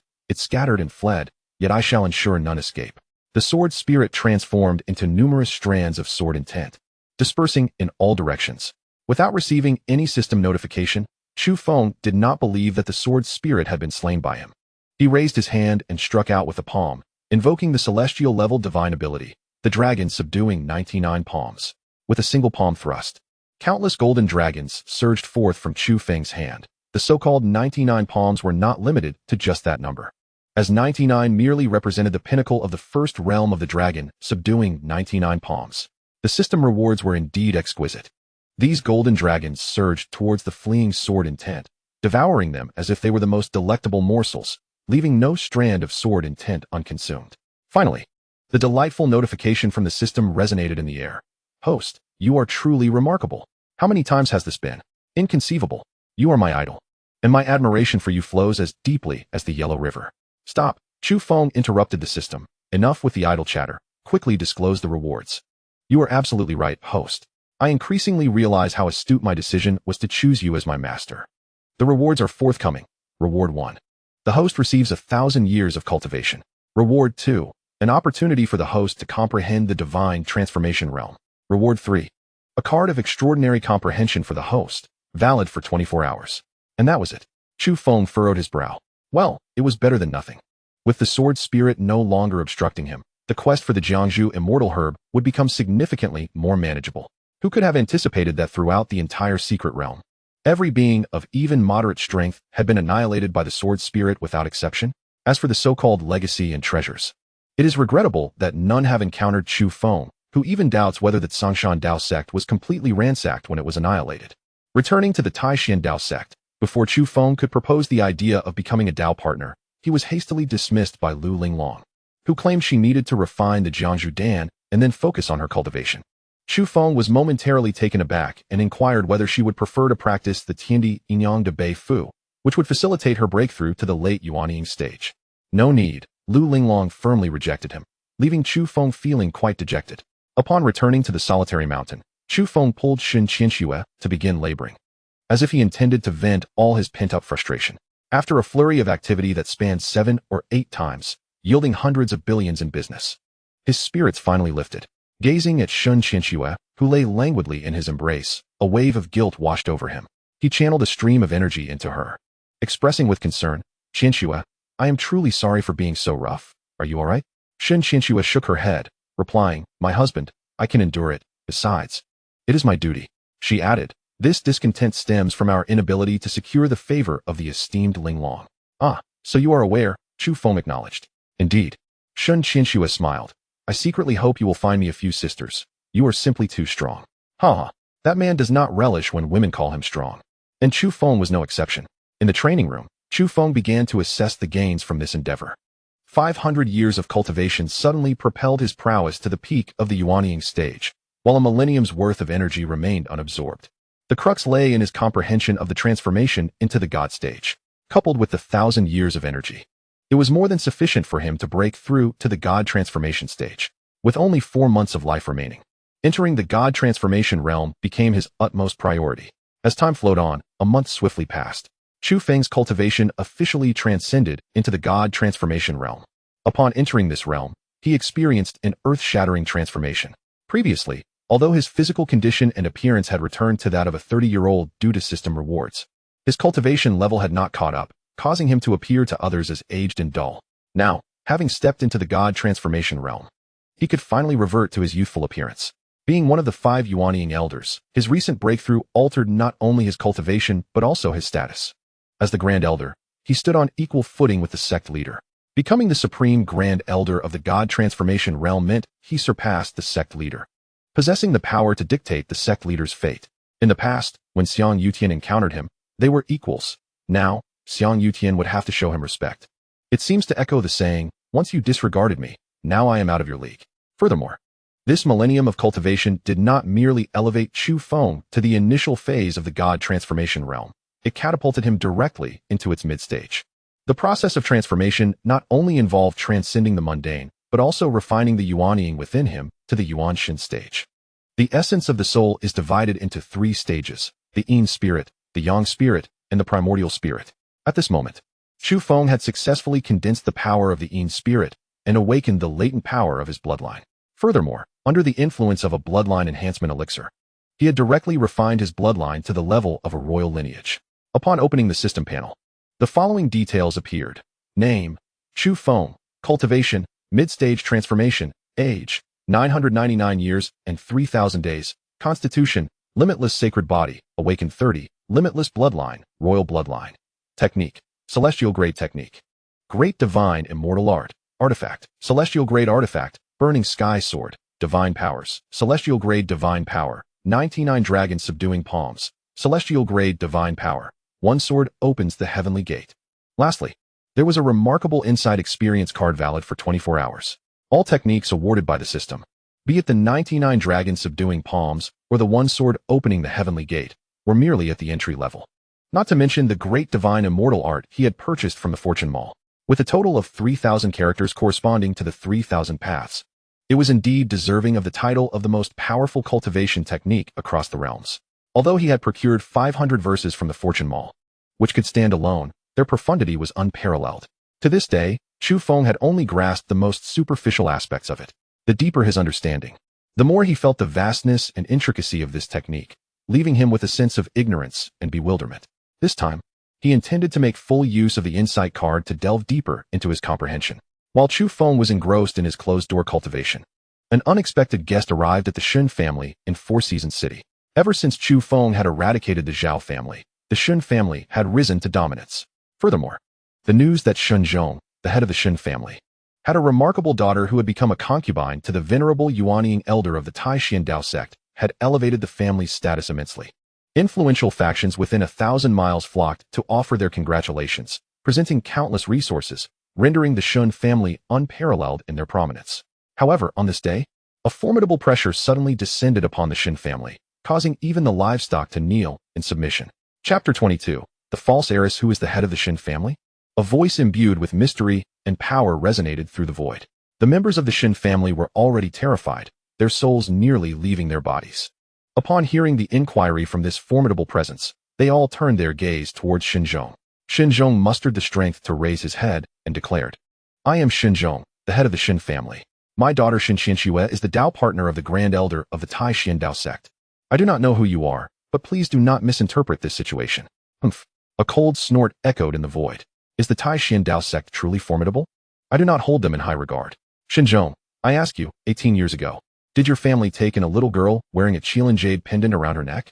Shinzhong seemed to realize something, his face turning ashen. Who exactly are you? Seeking death, did I ask you these questions? The voice in the void let out a cold snort, and an overwhelming force erupted instantly, pressing down upon Shinzhong. The moment he had attempted to lift his head, he was crushed back down by this immense power. Like a colossal mountain, Shinzhong was pressed down, unable to move. I spoke of a little girl named Lin Xiyue, now the esteemed companion of the Grand Elder of the Tai Xiandao sect. In an instant, the oppressive force in the void dissipated, and the members of the Shun family felt a sudden lightness. Shortly thereafter, a jade vial fell from the void, accompanied by a voice announcing its significance. This is a yuan-enhancing pill, a token of gratitude for your care of the young lady over the years. Upon receiving the porcelain vial, and sensing the departure of the powerful being, Shunzhong sighed in relief, murmuring to himself, "It seems my gamble was indeed correct. The other party harbors no malice. Could it be that this formidable individual is a relative of that little beggar? Their background appears extraordinary, likely stemming from a prominent family." The Qilin jade pendant was with Xiyue. If she were to impersonate that little beggar, she could become the legitimate daughter of this powerful clan. No, I must write to Xiyue and explain everything thoroughly. At Tai Xiandao sect, on a solitary mountain, Shun Xiyue, engrossed in her cultivation, received a letter from her father. Shenzhong. Upon reading its contents, her brow furrowed in concern. She retrieved the Qilin jade pendant, a gift from her father on her 5th birthday, which she remembered as quite ordinary, lacking any remarkable qualities. Yet, due to its sentimental value and the lifelike Qilin carving, she carried it with her.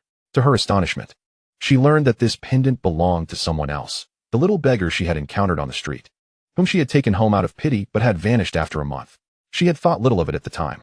Now, a powerful family was searching for that little beggar, and her father wanted her to impersonate him. Had it been before she became the companion of Chu Feng, Shun Xiyue might have considered masquerading as a wealthy heiress for her future and cultivation. However, now there was no need. Perhaps it was best not to offend these influential families. She resolved to inform her father instead. Just as she contemplated this, the void trembled, and a figure emerged, a man of advanced years, appearing to be in his 50s or 60s, though age is but a trivial matter for cultivators. The most critical aspect was his sudden appearance in Tai Xiandao sect. The moment the elder stood before Shun Xiyue, his eyes fell upon the Qilin jade pendant in her hand, gleaming with recognition. With a wave of his hand, the pendant soared from her grasp into his own. Overwhelmed with excitement, he exclaimed, "The inked jade Qilin. It truly belongs to my Jiang family. You must be." Shun Xiyue immediately understood the situation. This elder was likely the powerful figure mentioned in her father's letter, searching for the lost little beggar and the true owner of the pendant. She promptly shook her head and began, "Esteemed elder, this jade pendant." Yet, before she could finish her sentence, the initially ecstatic elder's expression shifted drastically, and a chilling aura of murderous intent enveloped him as he bellowed, "How did this jade pendant of the black jade Qilin come into your possession? What is your name?" Shun Xiyue replied, "I am Shun Xiyue, a junior." The elder's murderous intent intensified, his voice laced with venom. "You are Shun Xiyue? Shenzhong dares to deceive me. Attempting to pass you off as my family's young lady is akin to courting death. My lady bears the bloodline of the Jiang family. How could a mere outsider like you impersonate her with ease? Shun Xiyue, I demand to know the whereabouts of my lady, the true owner of the black jade Qilin." Shun Xiyue, ultimately only at the 9th level of qi refinement, felt the weight of the elder's overwhelming power pressing down upon her. Under his formidable presence, her complexion turned pale, and she shook her head, saying, "Elder, this jade pendant was a gift from my father for my 5th birthday. I truly do not know who the rightful owner is." The elder, filled with fury, retorted, "The black jade Qilin has always been worn by my lady. Unless she is dead, how could it possibly end up in your hands?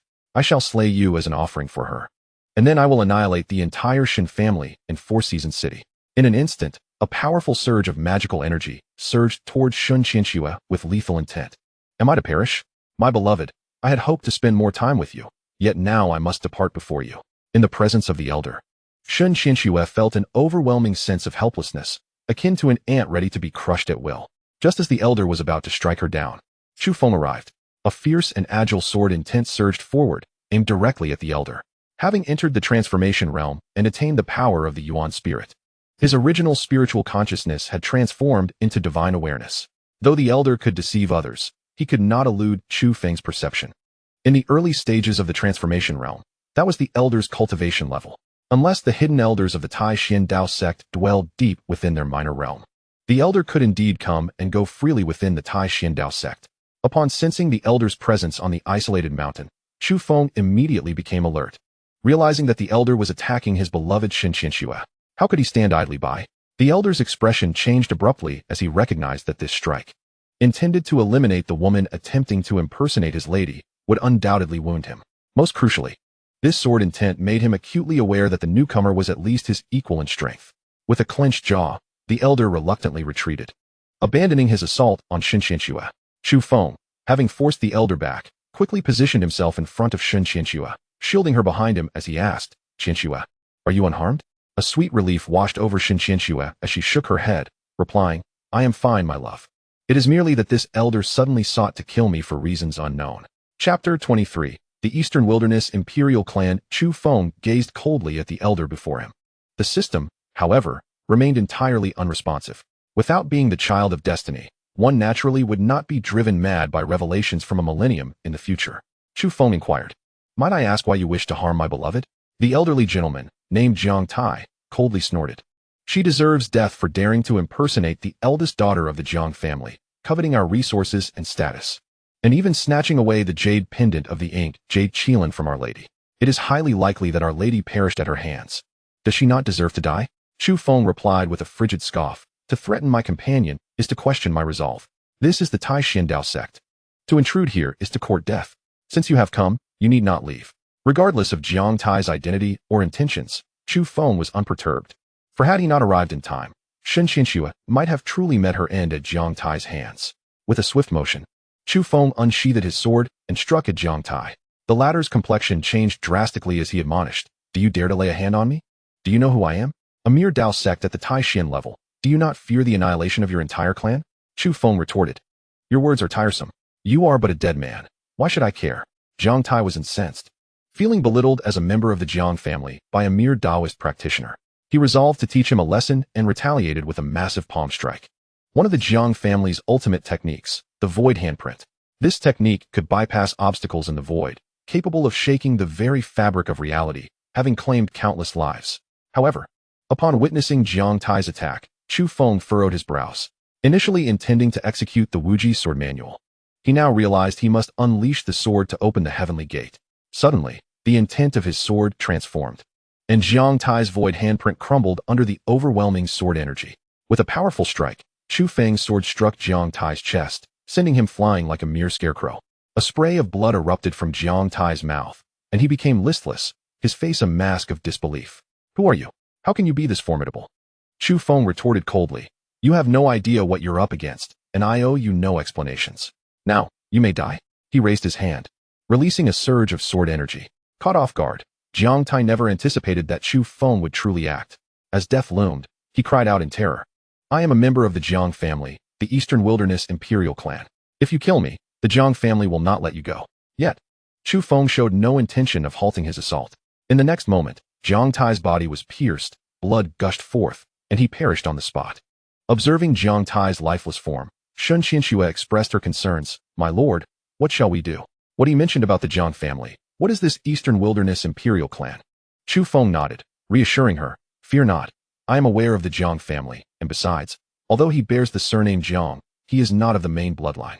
If you do not speak of it, neither shall I, and who would know that I am the one who ended his life?" The Eastern Wilderness Imperial Clan, descendants of emperors, were families birthed from the realms of immortality. Their physical traits could not be inherited, yet if the parents possessed exceptional qualities, there was a significant chance for their offspring to awaken formidable traits. However, the bloodline could be passed down, albeit with diminishing strength over generations. Thus, the Eastern Wilderness Imperial Clan placed immense importance on powerful bloodlines. Knowing that a branch of the Jiang bloodline had scattered, they promptly sought to reclaim it. Truly, as expected of the Jiang family, they possessed numerous treasures. Moreover, the fortune value reached an astonishing 80,000. Those whose fortune exceeds 100,000 are deemed children of destiny. However, at the moment when Chu Feng vanquished Jiang Tai, a woman clad in azure was profoundly astonished. She never anticipated that within this humble Tai Dao sect, a naturally born sacred body would exist. Regrettably, it was not a member of my Jiang family. This time, the quest for that Jiang family member would not be solely undertaken by Jiang Tai. Nevertheless, since this Lin Xiyue attempted to impersonate one of my kin, her sacred body qualification indeed grants her the eligibility to enter my Jiang family. A thought arose within the azure-clad woman's mind. As for Chu Feng's slaying of Jiang Tai, the azure woman harbored no intentions of vengeance. In the eyes of those born of imperial bloodlines, beings like Jiang Tai were mere cannon fodder, if they could yield benefits. They were considered part of the imperial family, but if they could not provide value, their demise was inconsequential.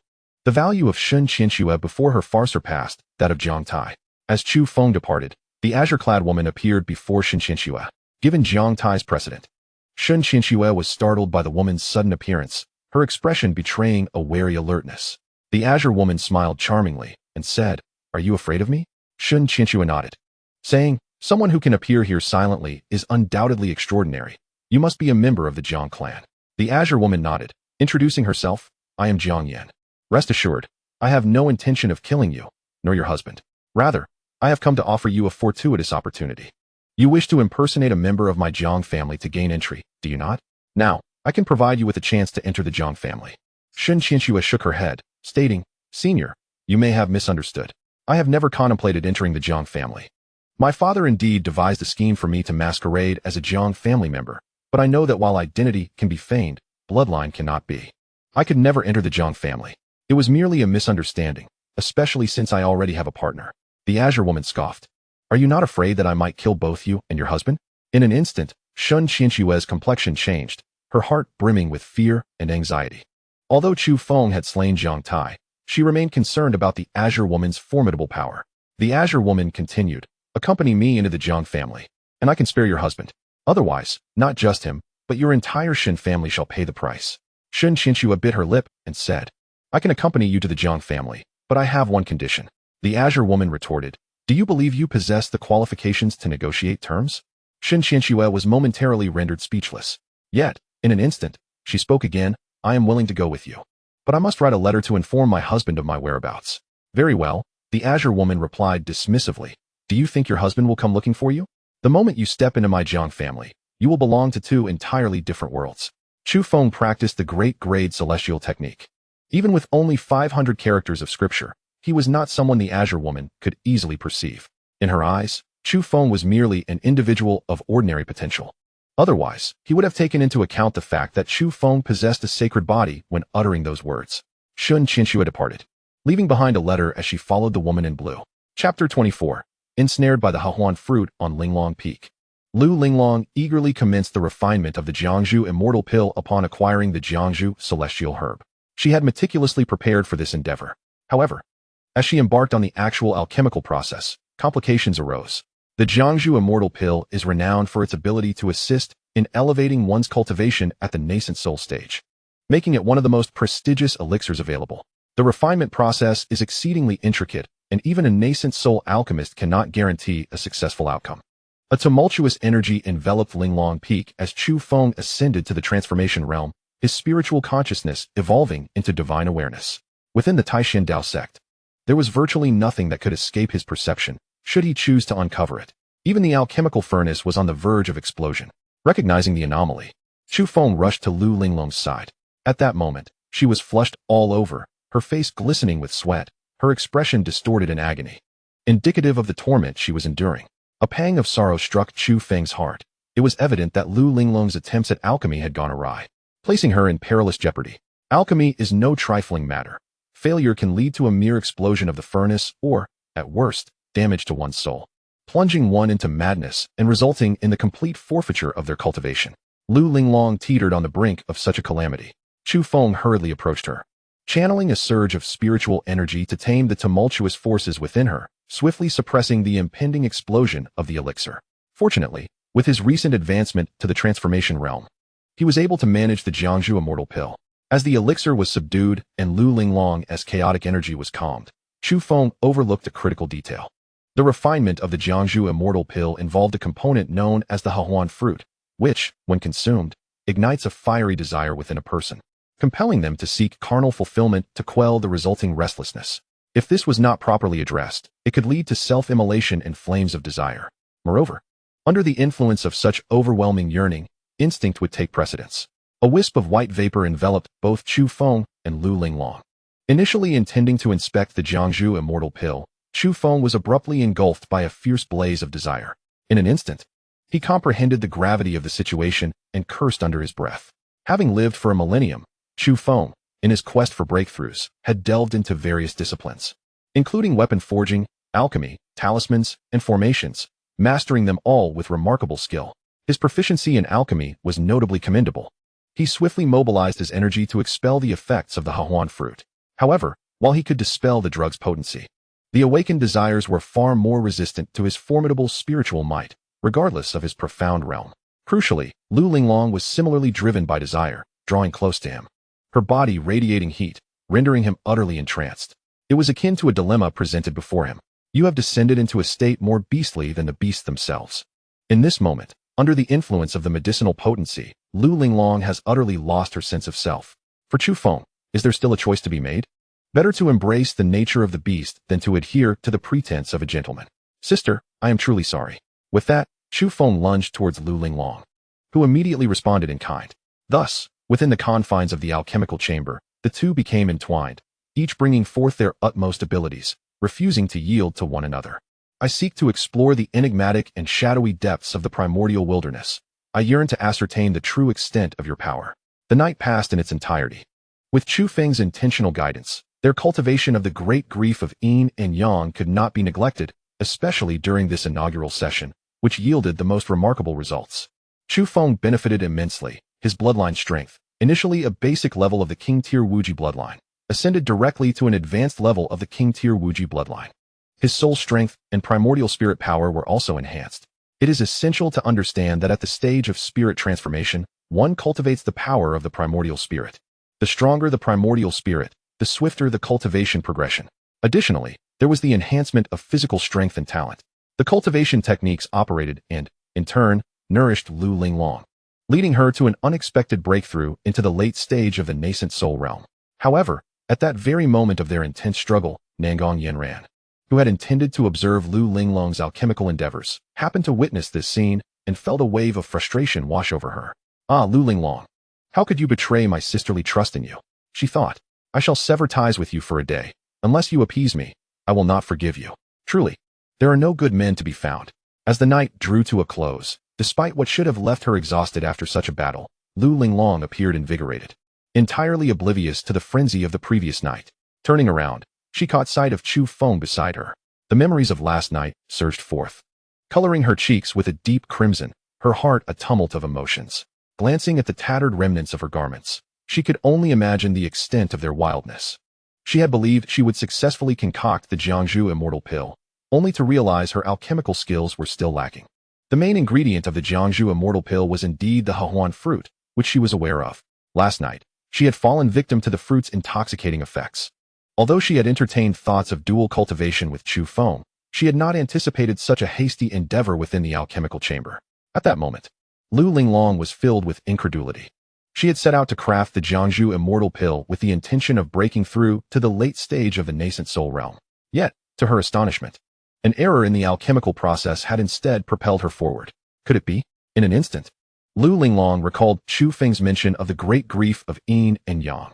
She promptly endeavored to channel her energy, and indeed, a peculiar force surged within her, which must be the very essence of the great grief of yin and yang. It turns out, this dual cultivation technique is truly remarkable. You are awake. Chu Feng's voice resonated just as Lu Linglong was lost in her thoughts. Lu Linglong cast a glance at Chu Feng, and in that moment, it seemed she had made a resolute decision. She took the initiative and advanced towards him with an air of dominance. Having devoted herself to her cultivation, she was now wholly unrestrained. Once was merely the beginning of countless encounters. Chu Feng was momentarily taken aback. What are you planning? He inquired. Of course. I intend to cultivate, Lu Linglong replied. Let's talk. Come quickly. Weren't you eager to train with me? What, are you afraid? Chu Feng laughed heartily.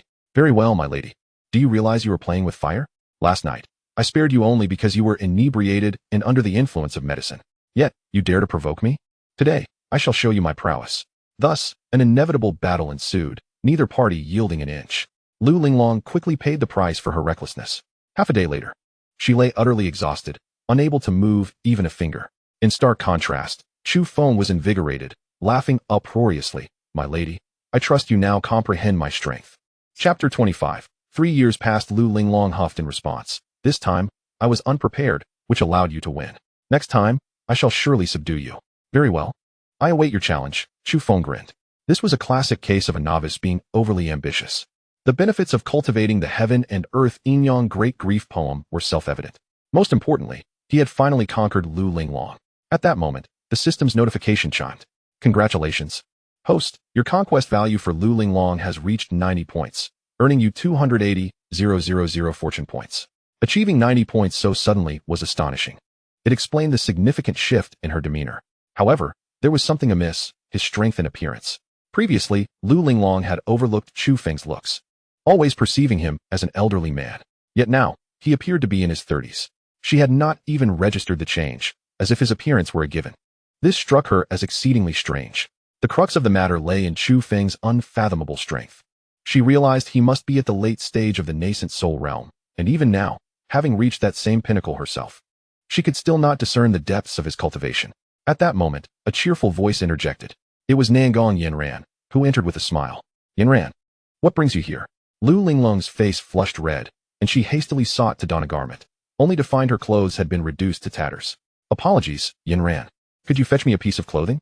Nangong Yanran approached, surveying her with an appraising eye. Linglong, your assets are indeed substantial. How had I not noticed before? With that, she reached out to touch her. Lu Linglong swiftly batted her hand away, exclaiming, You rogue, haven't you seen enough?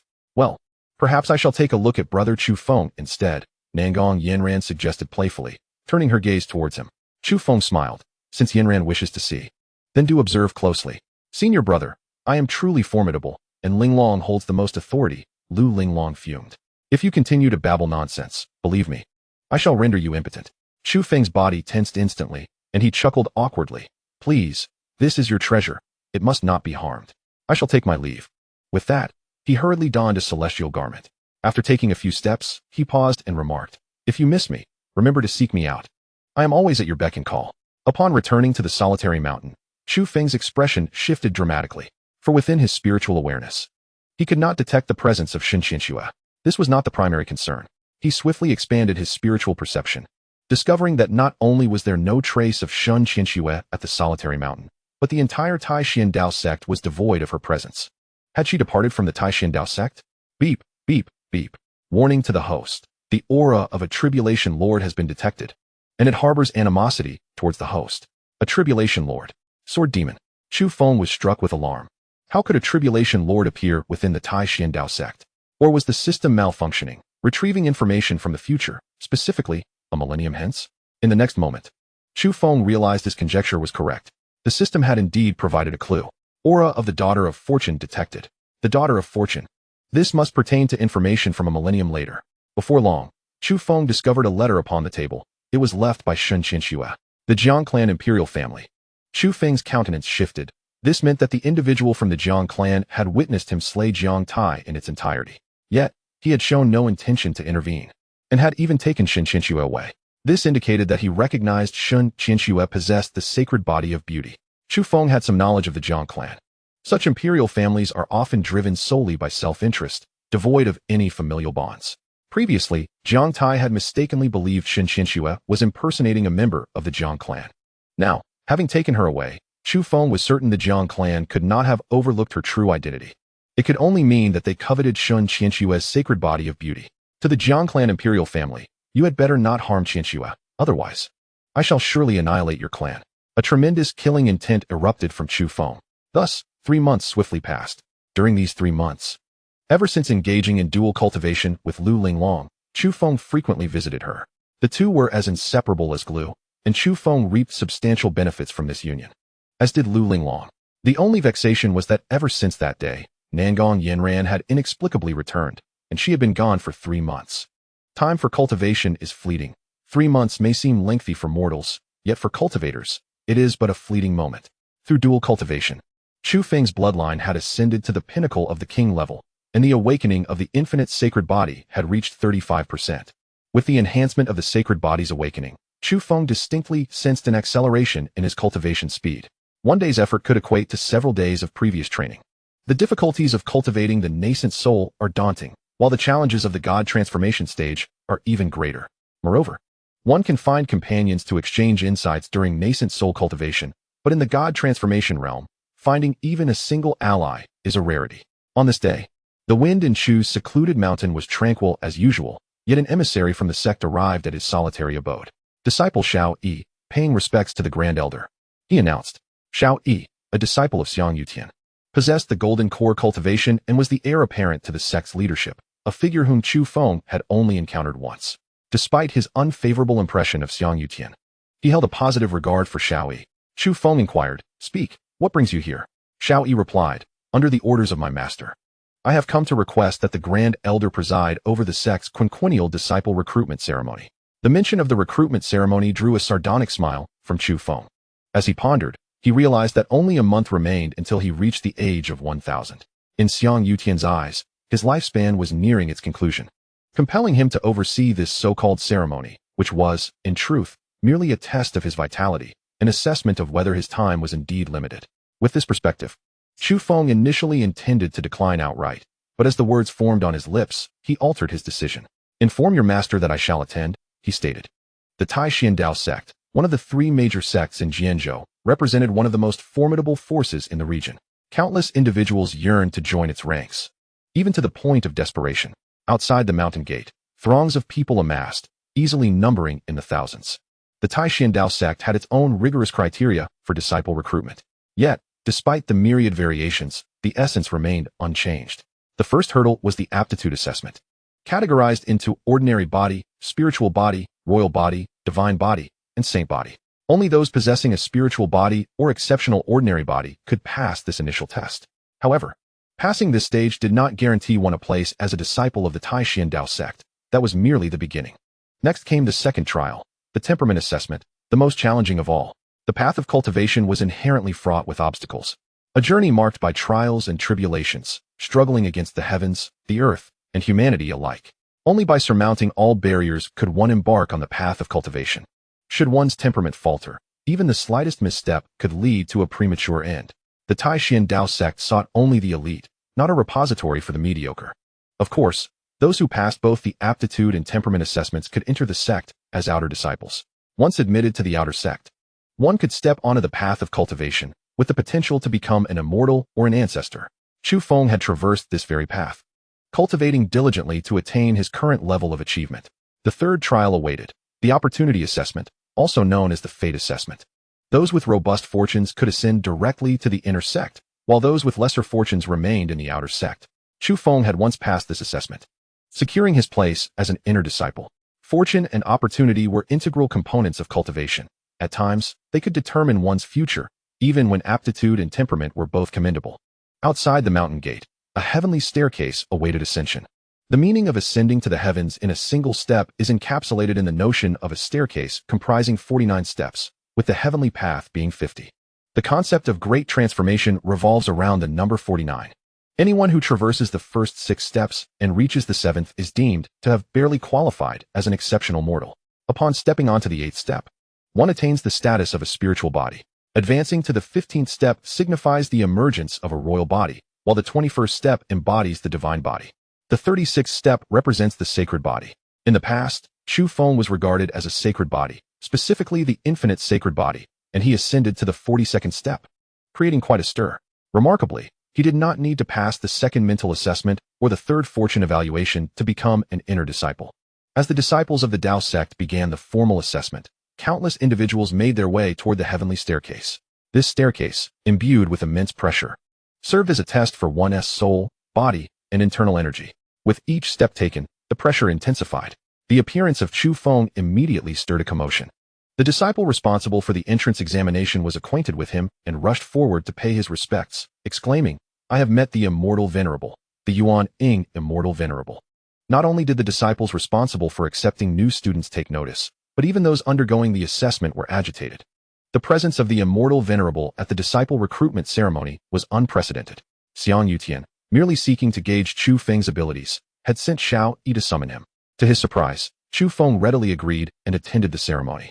Among the crowd stood a young man named Feng Yun, his fists clenched tightly, his eyes shimmering with a unique brilliance, radiating an aura of confidence. Feng Yun hailed from a humble background as a lowly groom in the governor's office of the Deqian Empire. Naturally, the governor's office was not devoid of individuals adept in the path of cultivation, in pursuit of altering his destiny and escaping the life of a mere groom. Feng Yun began clandestine training.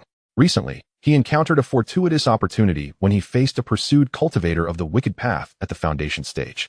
On the brink of demise, the wicked cultivator intended to seize his body, but, due to Feng Yun's formidable will and the wicked one's severely injured soul, the body was ultimately taken over by Feng Yun.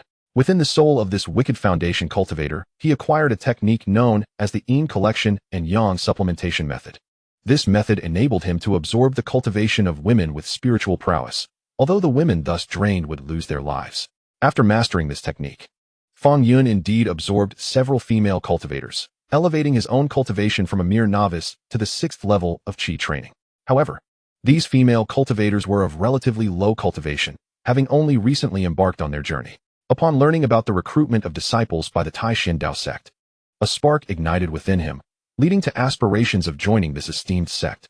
The Taishan Dao sect, being one of the 3 most formidable sects in Jianzhou, boasted numerous female cultivators, not only possessing profound abilities, but also remarkable beauty.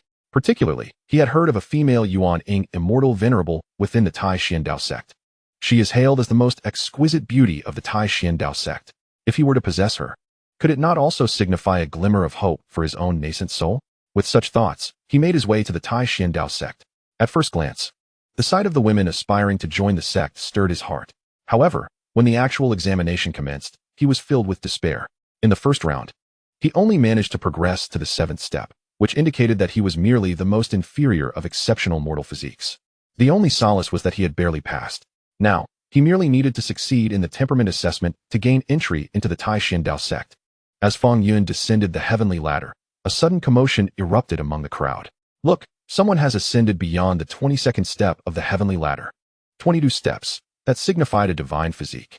If a divine physique were to be discovered, one could bypass the subsequent examinations and directly join the Taishan Dao sect. Moreover, this was the first divine physique to emerge during this recruitment ceremony. Despite the fact that tens of thousands participated in each recruitment event, less than 1% actually gained entry into the Taishan Dao sect, and those with divine physiques were exceedingly rare. To add to the surprise, it was a female cultivator. Feng Yun immediately pushed through the crowd to gaze at the heavenly ladder. A fierce light burst forth from his eyes. Clad in a flowing purple gown, with long hair cascading over her shoulders and a visage of unparalleled beauty, she resembled a celestial being. Especially upon stepping onto the 22nd rung of the ladder, she was enveloped in divine radiance, leaving many before her dimmed and enchanted. She is mine. If I can possess her, it would mean her divine physique belongs to me.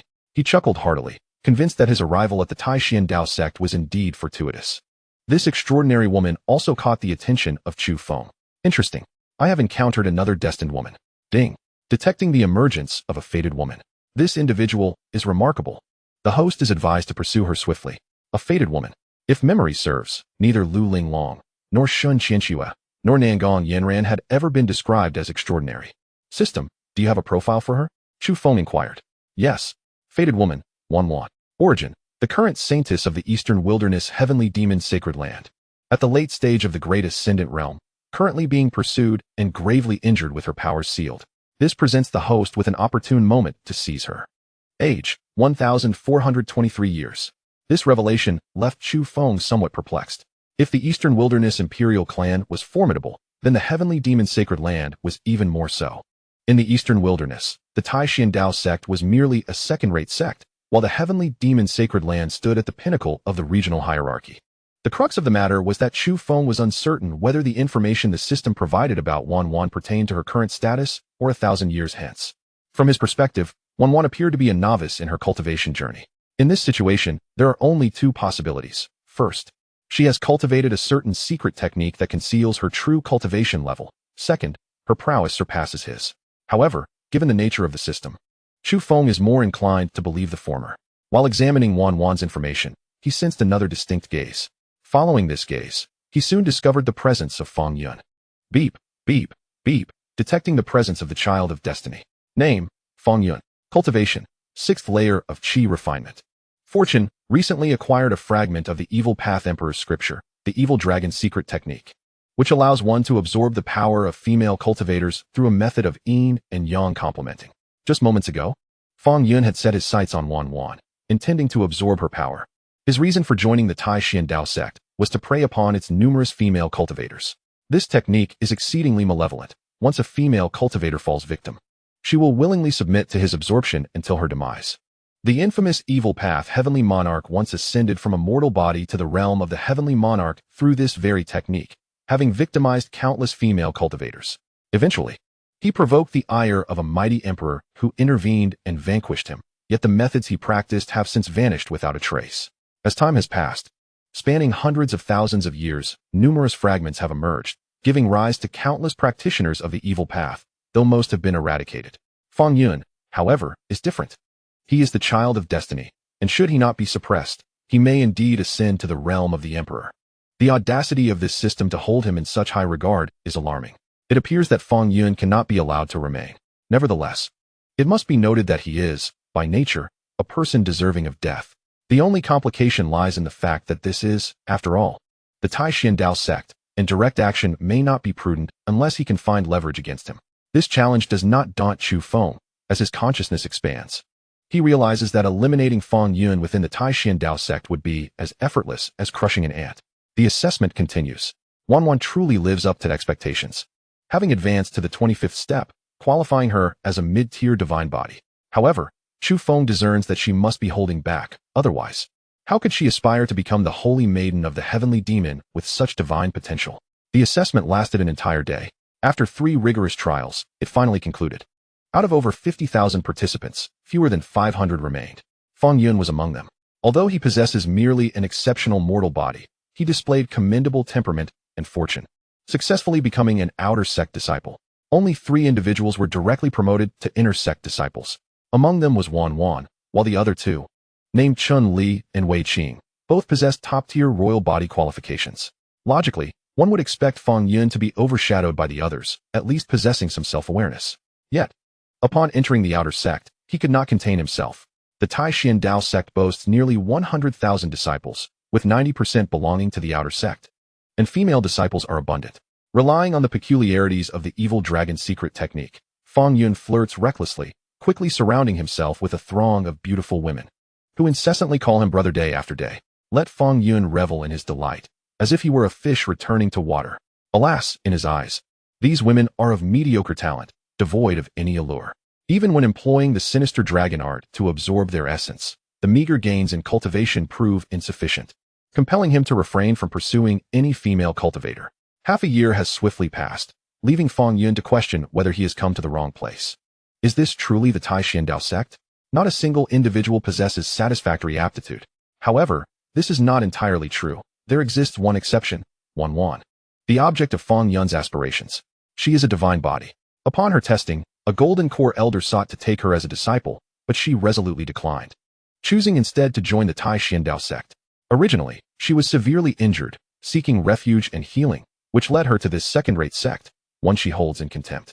Consequently, she merely entered the inner sect, granting Feng Yun an opportunity. Whenever he had a moment, he would rush to the inner sect, hoping to catch Wanwan's attention and successfully win her over. The sinister dragon art is indeed remarkable, yet its effectiveness depends on the individual. While others might find it astonishing, Wanwan merely scoffs at it. Wanwan, what a coincidence. You, too, are here to witness the sunrise? In his pursuit of Wanwan, Feng Yun exerted considerable effort. Aware that she practiced at Yunxia Mountain during dawn, he spent the previous night awake, waiting at Yunxia Peak. His perseverance bore fruit, as he indeed encountered Wanwan after a night of waiting. He hurriedly approached her, only to have her step back with a look of disdain. Please keep your distance. Moreover, the sinister dragon art is not so easily cultivated. If it were to be leaked, what do you think would happen? You would become a pariah, hunted by all, perhaps even meeting a fate without a proper burial. Feng Yun was utterly flustered and quickly responded. What do you mean by that? I know nothing of the sinister dragon art. If you, Miss Wanwan, dislike me, I shall take my leave. With that, he hastily retreated, stumbling as he fled the scene. Having absorbed the memories of a previous practitioner of this dark art, Feng Yun is acutely aware of its formidable nature, as well as the cultivation world's vehement hatred for it. Should anyone be discovered practicing it, they would be met with merciless extermination. Observing Feng Yun's retreating figure, Wanwan scoffed internally, a glint of murderous intent flashing in her eyes. Feng Yun, consider this a warning. Should you encroach upon me again, you shall meet your demise. Meanwhile, Feng Yun returned to his dwelling, gradually regaining his composure, only to be replaced by an overwhelming sense of animosity. Ah, Wanwan, you are pushing me towards your own destruction. I shall fulfill your wish. One day, I will extract every essence from you. Your soul, your power, your divine body, your talent, your bloodline, all will belong to me. Just wait. Unbeknownst to him, he has provoked a formidable entity. On Yunxia Peak, after scaring Feng Yun away, Wanwan suddenly sensed something turning abruptly to glance behind her. His expression shifted dramatically as he inquired, "Who goes there?" "Step forward." The person who appeared was none other than Chu Feng. He clapped his hands in surprise and emerged, stating, "Indeed, you are extraordinary. If I am not mistaken, during the disciple selection ceremony, in the first trial of ascending the heavenly ladder, you did not exert your full strength, but rather held back. You must be the rare and unparalleled sacred body of this world."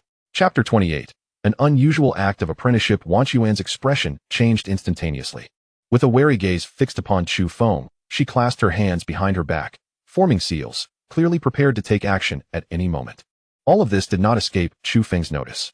He shook his head and reassured her, "Rest assured, I harbor no ill intentions towards you. Rather, I come with the utmost goodwill." Wang Quan frowned and replied, "Then I would like to hear your reasoning." Chu Feng smiled and introduced himself. "I am Chu Feng, one of the 5 great celestial lords of the Tai Xiandao sect. However, I am not at the Yuanying level, but rather in the mid-stage of the transformation god realm. I see exceptional potential in you and wish to take you as my disciple. Would you be willing?" Upon hearing that Chu Feng was in the mid-stage of the transformation god realm, Wang Quan was indeed taken aback. The transformation god realm certainly signified a formidable strength. Yet, upon hearing his intention to take her as a disciple, she couldn't help but laugh, shaking her head. "I appreciate your kind offer, but I have no desire to take on a master." Chu Feng was momentarily speechless. "Is it that you are unwilling? Or do you deem me unworthy of being your master?" Wang Quan retorted, "That is not my assertion." Chu Feng countered, "Consider this carefully. Within any sect, there is bound to be deception and rivalry. I believe you are well aware of this. By taking me as your master and receiving my protection, you could spare yourself a great deal of trouble. Furthermore, I can promise you that should you ever leave the Tai Xiandao sect, our master-disciple relationship will be rendered null and void. How does that sound?" Wang Quan frowned. "Do you know something I do not?" Chu Feng replied, "It is not that I know something, but rather that you wish for me to know something. The daughter of destiny, with a cultivation level likely at the transformation god realm. The information regarding cultivation realms provided by the system appears to be from a millennium hence. Her fortune value is an astounding 900,000, the highest I have encountered thus far. It is known that a fortune exceeding 100,000 signifies a child of destiny, over 1,000,000 a child of fate, and over 10 million a child of the world. Fortune is not static. Of course, abundant fortune implies immense potential and a promising future. To conquer her would require a vastly different approach than what I employed with Lin Xiyue and Lin Linglong. It demands an appeal to emotion and reason. The means of conquest extend beyond mere brute force. Emotional bonds can also serve as a method of subjugation. Initially, I feared my plan might fail, as my rationale seemed insufficient. Yet, unexpectedly, Wang Quan suddenly declared, "Very well, during my time at the Tai Xiandao sect, I shall become your disciple. But as you mentioned, should I depart from the Tai Xiandao sect in the future, our master-disciple relationship will be void." "Agreed." Chu Feng nodded. "Since you are my disciple, let us return to the solitary mountain. There is no need for you to remain in the inner sect." "Understood," Wang Quan replied. Soon after, they departed. The news of Wang Quan being accepted as a disciple by Chu Feng swiftly spread throughout the Tai Xiandao sect, creating a tremendous stir within the entire sect. This was no minor affair. The Yuanying Immortal Sovereign held a position of great significance not only within the Tai Xiandao sect, but across the entire Sword Province. Once one becomes a disciple of an immortal sovereign, their status within the sect undergoes a radical transformation, elevating them from an ordinary disciple to a true inheritor. I had previously wondered why Wang Quan had declined the offer to become a disciple of the Golden Core Elder. It turns out she had been biding her time for a more prestigious opportunity as a disciple of the Yuanying Immortal Sovereign. This exemplifies the notion of waiting for the right price, given her advantageous standing. Do you think possessing a divine body is a trivial matter? If I were endowed with such a gift, I too would seek the guidance of an immortal sovereign. Naturally, Wang Xuan's ascension to the status of an immortal sovereign's disciple incited feelings of envy and resentment among many. However, one individual stood apart from the crowd, Feng Yun. At this moment, Feng Yun was utterly beside himself. The mere thought of the benefits that would accrue from becoming a disciple of the immortal sovereign filled him with fervor. Once he attained that status, no woman would be beyond his reach, including Wang Quan herself, who would undoubtedly become his to command. No, he too must strive to become a disciple of the immortal sovereign. If others could achieve this, so could he. A frenzied thought consumed Feng Yun's mind. Why should Wang Quan be the only one worthy of such an honor? If she could do it, so could he. With the evil dragon technique at his disposal, he could seize everything from the female cultivators, including their innate abilities. In due time, he would also become a divine body, a sacred physique. With determination, Feng Yun set off toward the lonely mountain. Time passed swiftly, and a month flew by in the blink of an eye. After bringing Wang Quan to the lonely mountain, Chu Feng seemed to have forgotten her, disappearing without a trace. At this juncture, Chu Feng understood that his efforts might be counterproductive. It was better to let things unfold naturally. However, on this particular day, a vast crowd, numbering nearly 10,000, gathered at the foot of the lonely mountain. Initially, Chu Feng had maintained a low profile, opting for the secluded lonely mountain as his sanctuary upon entering the Yuanying realm, rather than choosing renowned mountains and blessed locations. Among the throngs of people, most were merely there for the spectacle. Just yesterday, Feng Yun had audaciously declared before all that he too wished to take the immortal sovereign as his master, which sent shockwaves through the crowd. What audacity he possessed to believe he was worthy. Rather than witnessing mere curiosity, many had come to witness a farce. Feng Yun, however, scoffed at their derision. How could they comprehend the toil he had endured over the past month? In his quest to enhance his abilities and strengthen his bargaining power, he had labored tirelessly, day and night, ultimately transforming his innate quality from merely an exquisite mortal body to an exceptional spiritual body. Furthermore, fortune favored him as he managed to acquire a trace of bloodline power, awakening his lineage. Although it was the weakest of spiritual bloodlines, the combination of both qualities was akin to that of a royal body. This was his leverage in seeking mentorship. Alas, this was the Tai Xiandao sect, and he had to exercise restraint in his ambitions. One may only supplement slightly, lest it lead to dire consequences. Otherwise, one risks becoming a pariah, despised by all. Logically, he could have waited a bit longer. However, the urgency was overwhelming. The mere thought of what Wang Quan had said that day, her knowledge of his cultivation of the evil dragon technique, set him on edge. Filled with dread at the possibility of her exposing his secret, the only solution was to seek the guidance of the esteemed immortal master Chu Feng, which would resolve everything. Thus, he came, accompanied by a multitude. Kneeling beneath the solitary mountain, he proclaimed loudly, "Disciple Feng Yun seeks to be accepted as your student, esteemed immortal master. I humbly request your favor." His voice echoed across the mountain. Feng Yun, the son of fortune, captured Chu Feng's attention as he arrived at the Tai Xiandao sect.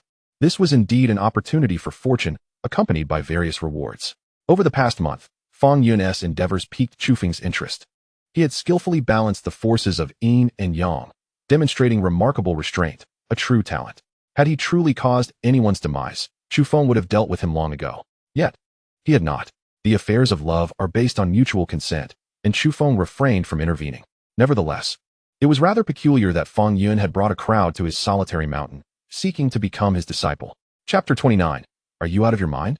Did he think this was the mundane world? If so, it was time to teach him a lesson and impose some restraint. As for now, if he wished to kneel, let him do so. Time passed swiftly, and half a day slipped by without Chu Feng showing any sign of appearing. The disciples below began to murmur, predominantly with derision. Feng Yun truly overestimated himself, believing he could become the disciple of the immortal master, yet alas, he was met with indifference. How laughable. If it were any other immortal master, he would have faced punishment long ago. At that moment, Feng Yun's demeanor shifted drastically, filled with anxiety. Could it be that he would truly be rejected? This was not merely a blow to his pride. It threatened to turn him into the laughingstock of the entire Tai Xiandao sect. Damn it. Why hadn't he shown up yet? As time continued to elapse, 3 days soon passed. Chu Feng remained absent, while Feng Yun persisted in his kneeling. His face pressed to the ground in humiliation, enduring the scorn of an ever-growing audience. Notification. The host has suppressed the son of fortune, Feng Yun, earning 100,000 fortune points. Chu Feng felt quite satisfied. It seemed that 3 days had reached their limit. If this continued, Feng Yun might depart in shame. Leaving in such a manner was inconceivable. With a single step, Chu Feng appeared outside the mountain gate. As anticipated, after 3 days and nights of kneeling, having lost all dignity and endured relentless mockery, Feng Yun was on the brink of madness.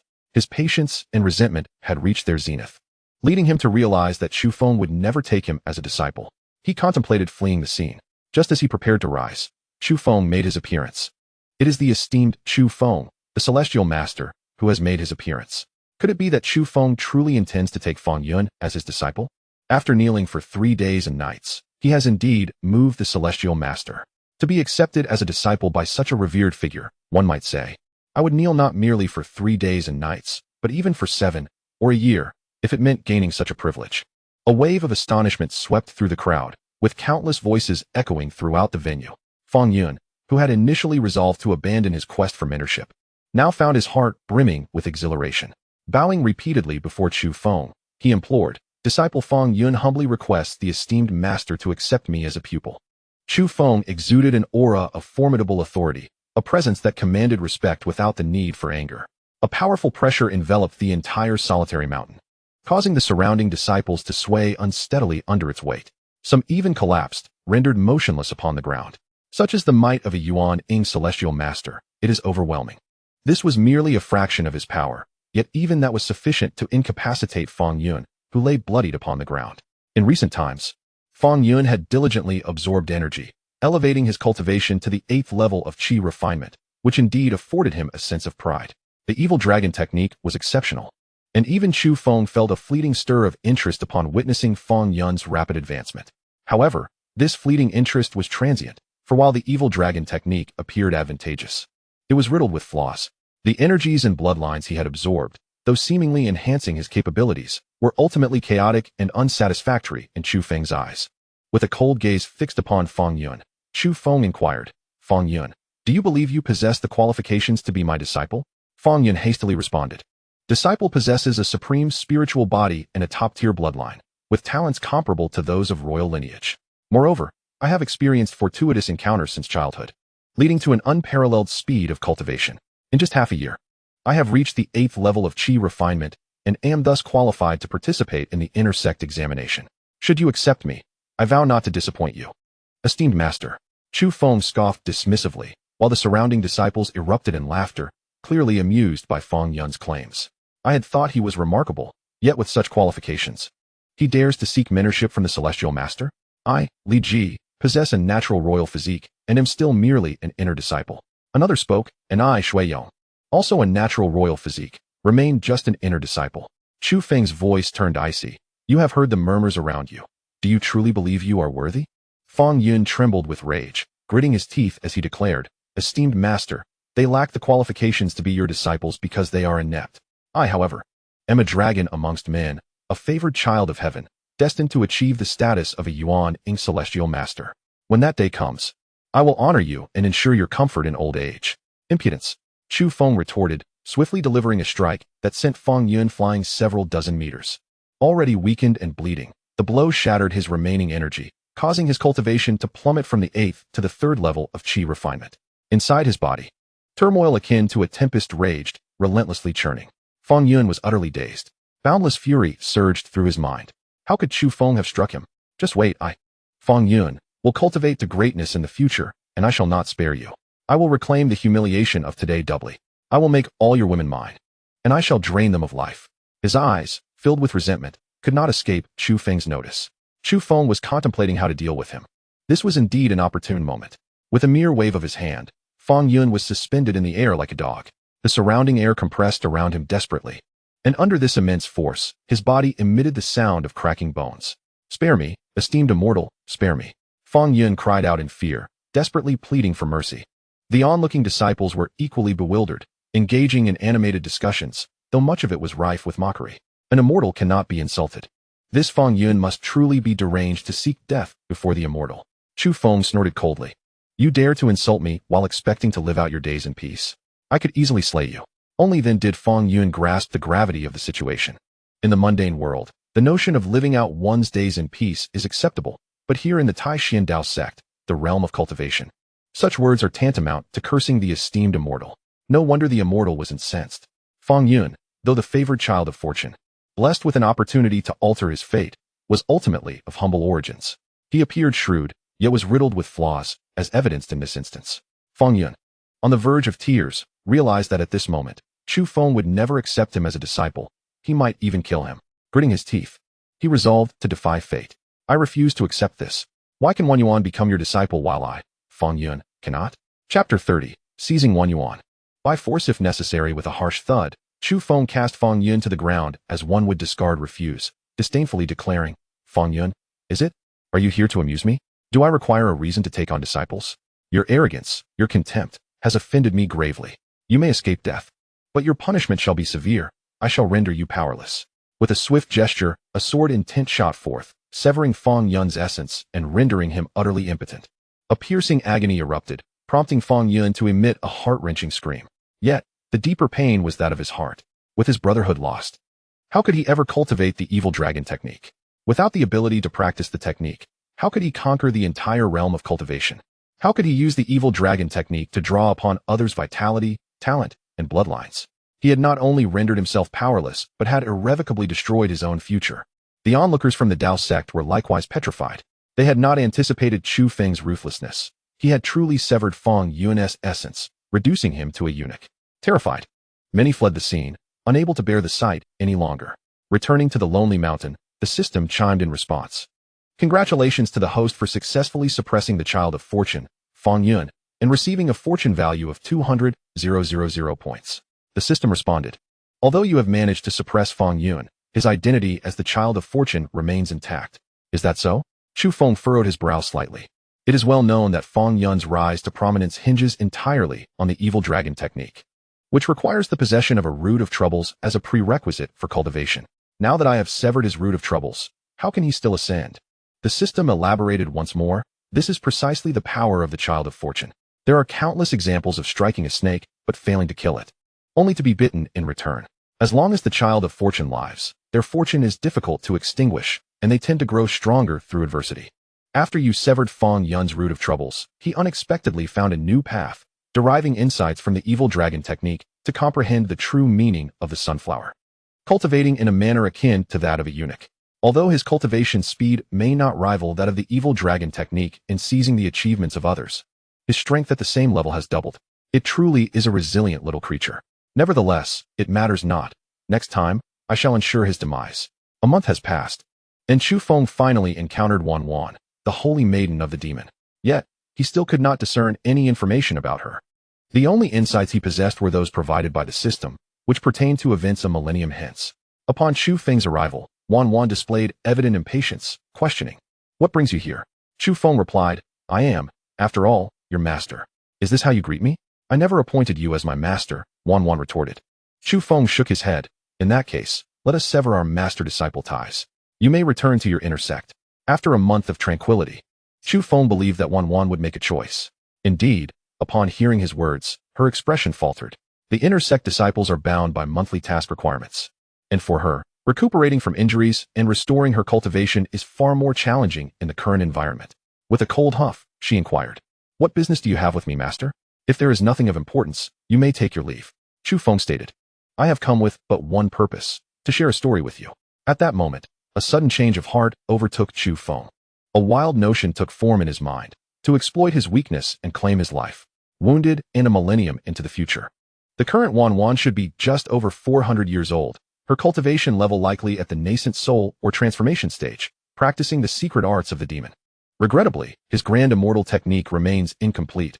Otherwise, he would not be unable to perceive her true power. To deal with the daughter of fortune, one must either subdue or suppress her. Previously, Chu Feng had intended to win her over gradually, but he has since changed his approach. Much like with Lin Xiyue, he would employ force. Wan frowned. "I have no interest in your story." Chu Feng shook his head. "No? You are indeed interested because this tale is titled a master-disciple romance." Upon hearing this, Wan instantly grasped the implications, her body turning cold as she exuded an overwhelming murderous intent. "You wish to take me as your disciple, harboring ulterior motives? You seek death." With that, Wan launched an attack against Chu Feng, and in an instant, the confrontation began. The seal on Chun Wanyue was instantly broken, and she launched an attack towards Chu Feng. In the early stages of the transformation realm, Chu Feng chuckled. Moreover, she was the injured holy maiden of the heavenly demon, which was akin to a lamb entering a tiger's den. "My apologies, but I, Chu Feng, cannot afford to show mercy." With a resounding crash, he unleashed a powerful palm strike. The technique he employed was none other than the dragon suppressing 99 palms. As a golden dragon descended upon Wanyue with overwhelming force. The moment her attack met the golden dragon, it disintegrated, and Wanyue was sent flying like a mere scarecrow. Just as she was about to crash to the ground, Chu Feng swiftly appeared before her and caught her in his arms. "Be careful," he smiled. "Let go of me. You scoundrel." Wanyue's face changed dramatically as she raised her hand to slap him. Chu Feng, channeling his magical power, swiftly cast a simple binding spell that immobilized her completely. Gritting her teeth, Wanyue warned, "Chu Feng, if you dare to lay a finger on me, I will not spare you. Do you know who I am?" Chu Feng nodded. "Indeed, you are Chun Wanyue, the current holy maiden of the heavenly demon sect, renowned as the foremost sacred ground of the demonic path in the eastern wasteland. Correct. Just as Chu Feng was about to make a move against her, the system's alarm blared incessantly. Host, flee at once. You have provoked the murderous intent of a great ascendant. If you do not escape, you shall perish here. As the seal was unbound, the system provided more information. Name, Chen Wanyue. Cultivation, Great Ascendant. Age, 1,423 years. Special qualities, innate demon fetal sacred body, Eastern ancient divine blood. The current holy maiden of the heavenly demon sect, severely injured and pursued by a mortal enemy, learned of the Taishan Dao sect's recruitment ceremony, sealed her cultivation, and hid within the sect to recuperate. Indeed, she was formidable. Even with my system, my Wuji sacred body is merely an ordinary sacred body, while her innate demon fetal sacred body is of the highest caliber, not to mention her divine bloodline. I had only just awakened my bloodline, which had been enhanced to a king-level strength through a bloodline enhancement pill. Wanyue was taken aback that Chu Feng knew her information. With a serious expression, she inquired, "Who exactly are you? Did that wretched Miaoi send you?" Miaoi. Chu Feng noted this name, suspecting she might be another fated woman. Shaking his head, he replied, "I do not know anyone by the name of Miaoi. You need only understand that I, Chu Feng, intend to claim you tonight." "You dare?" Wanyue seethed. "If you so much as touch me, I, Chen Wanyue, swear that I will castrate you and annihilate your entire Taishan Dao sect."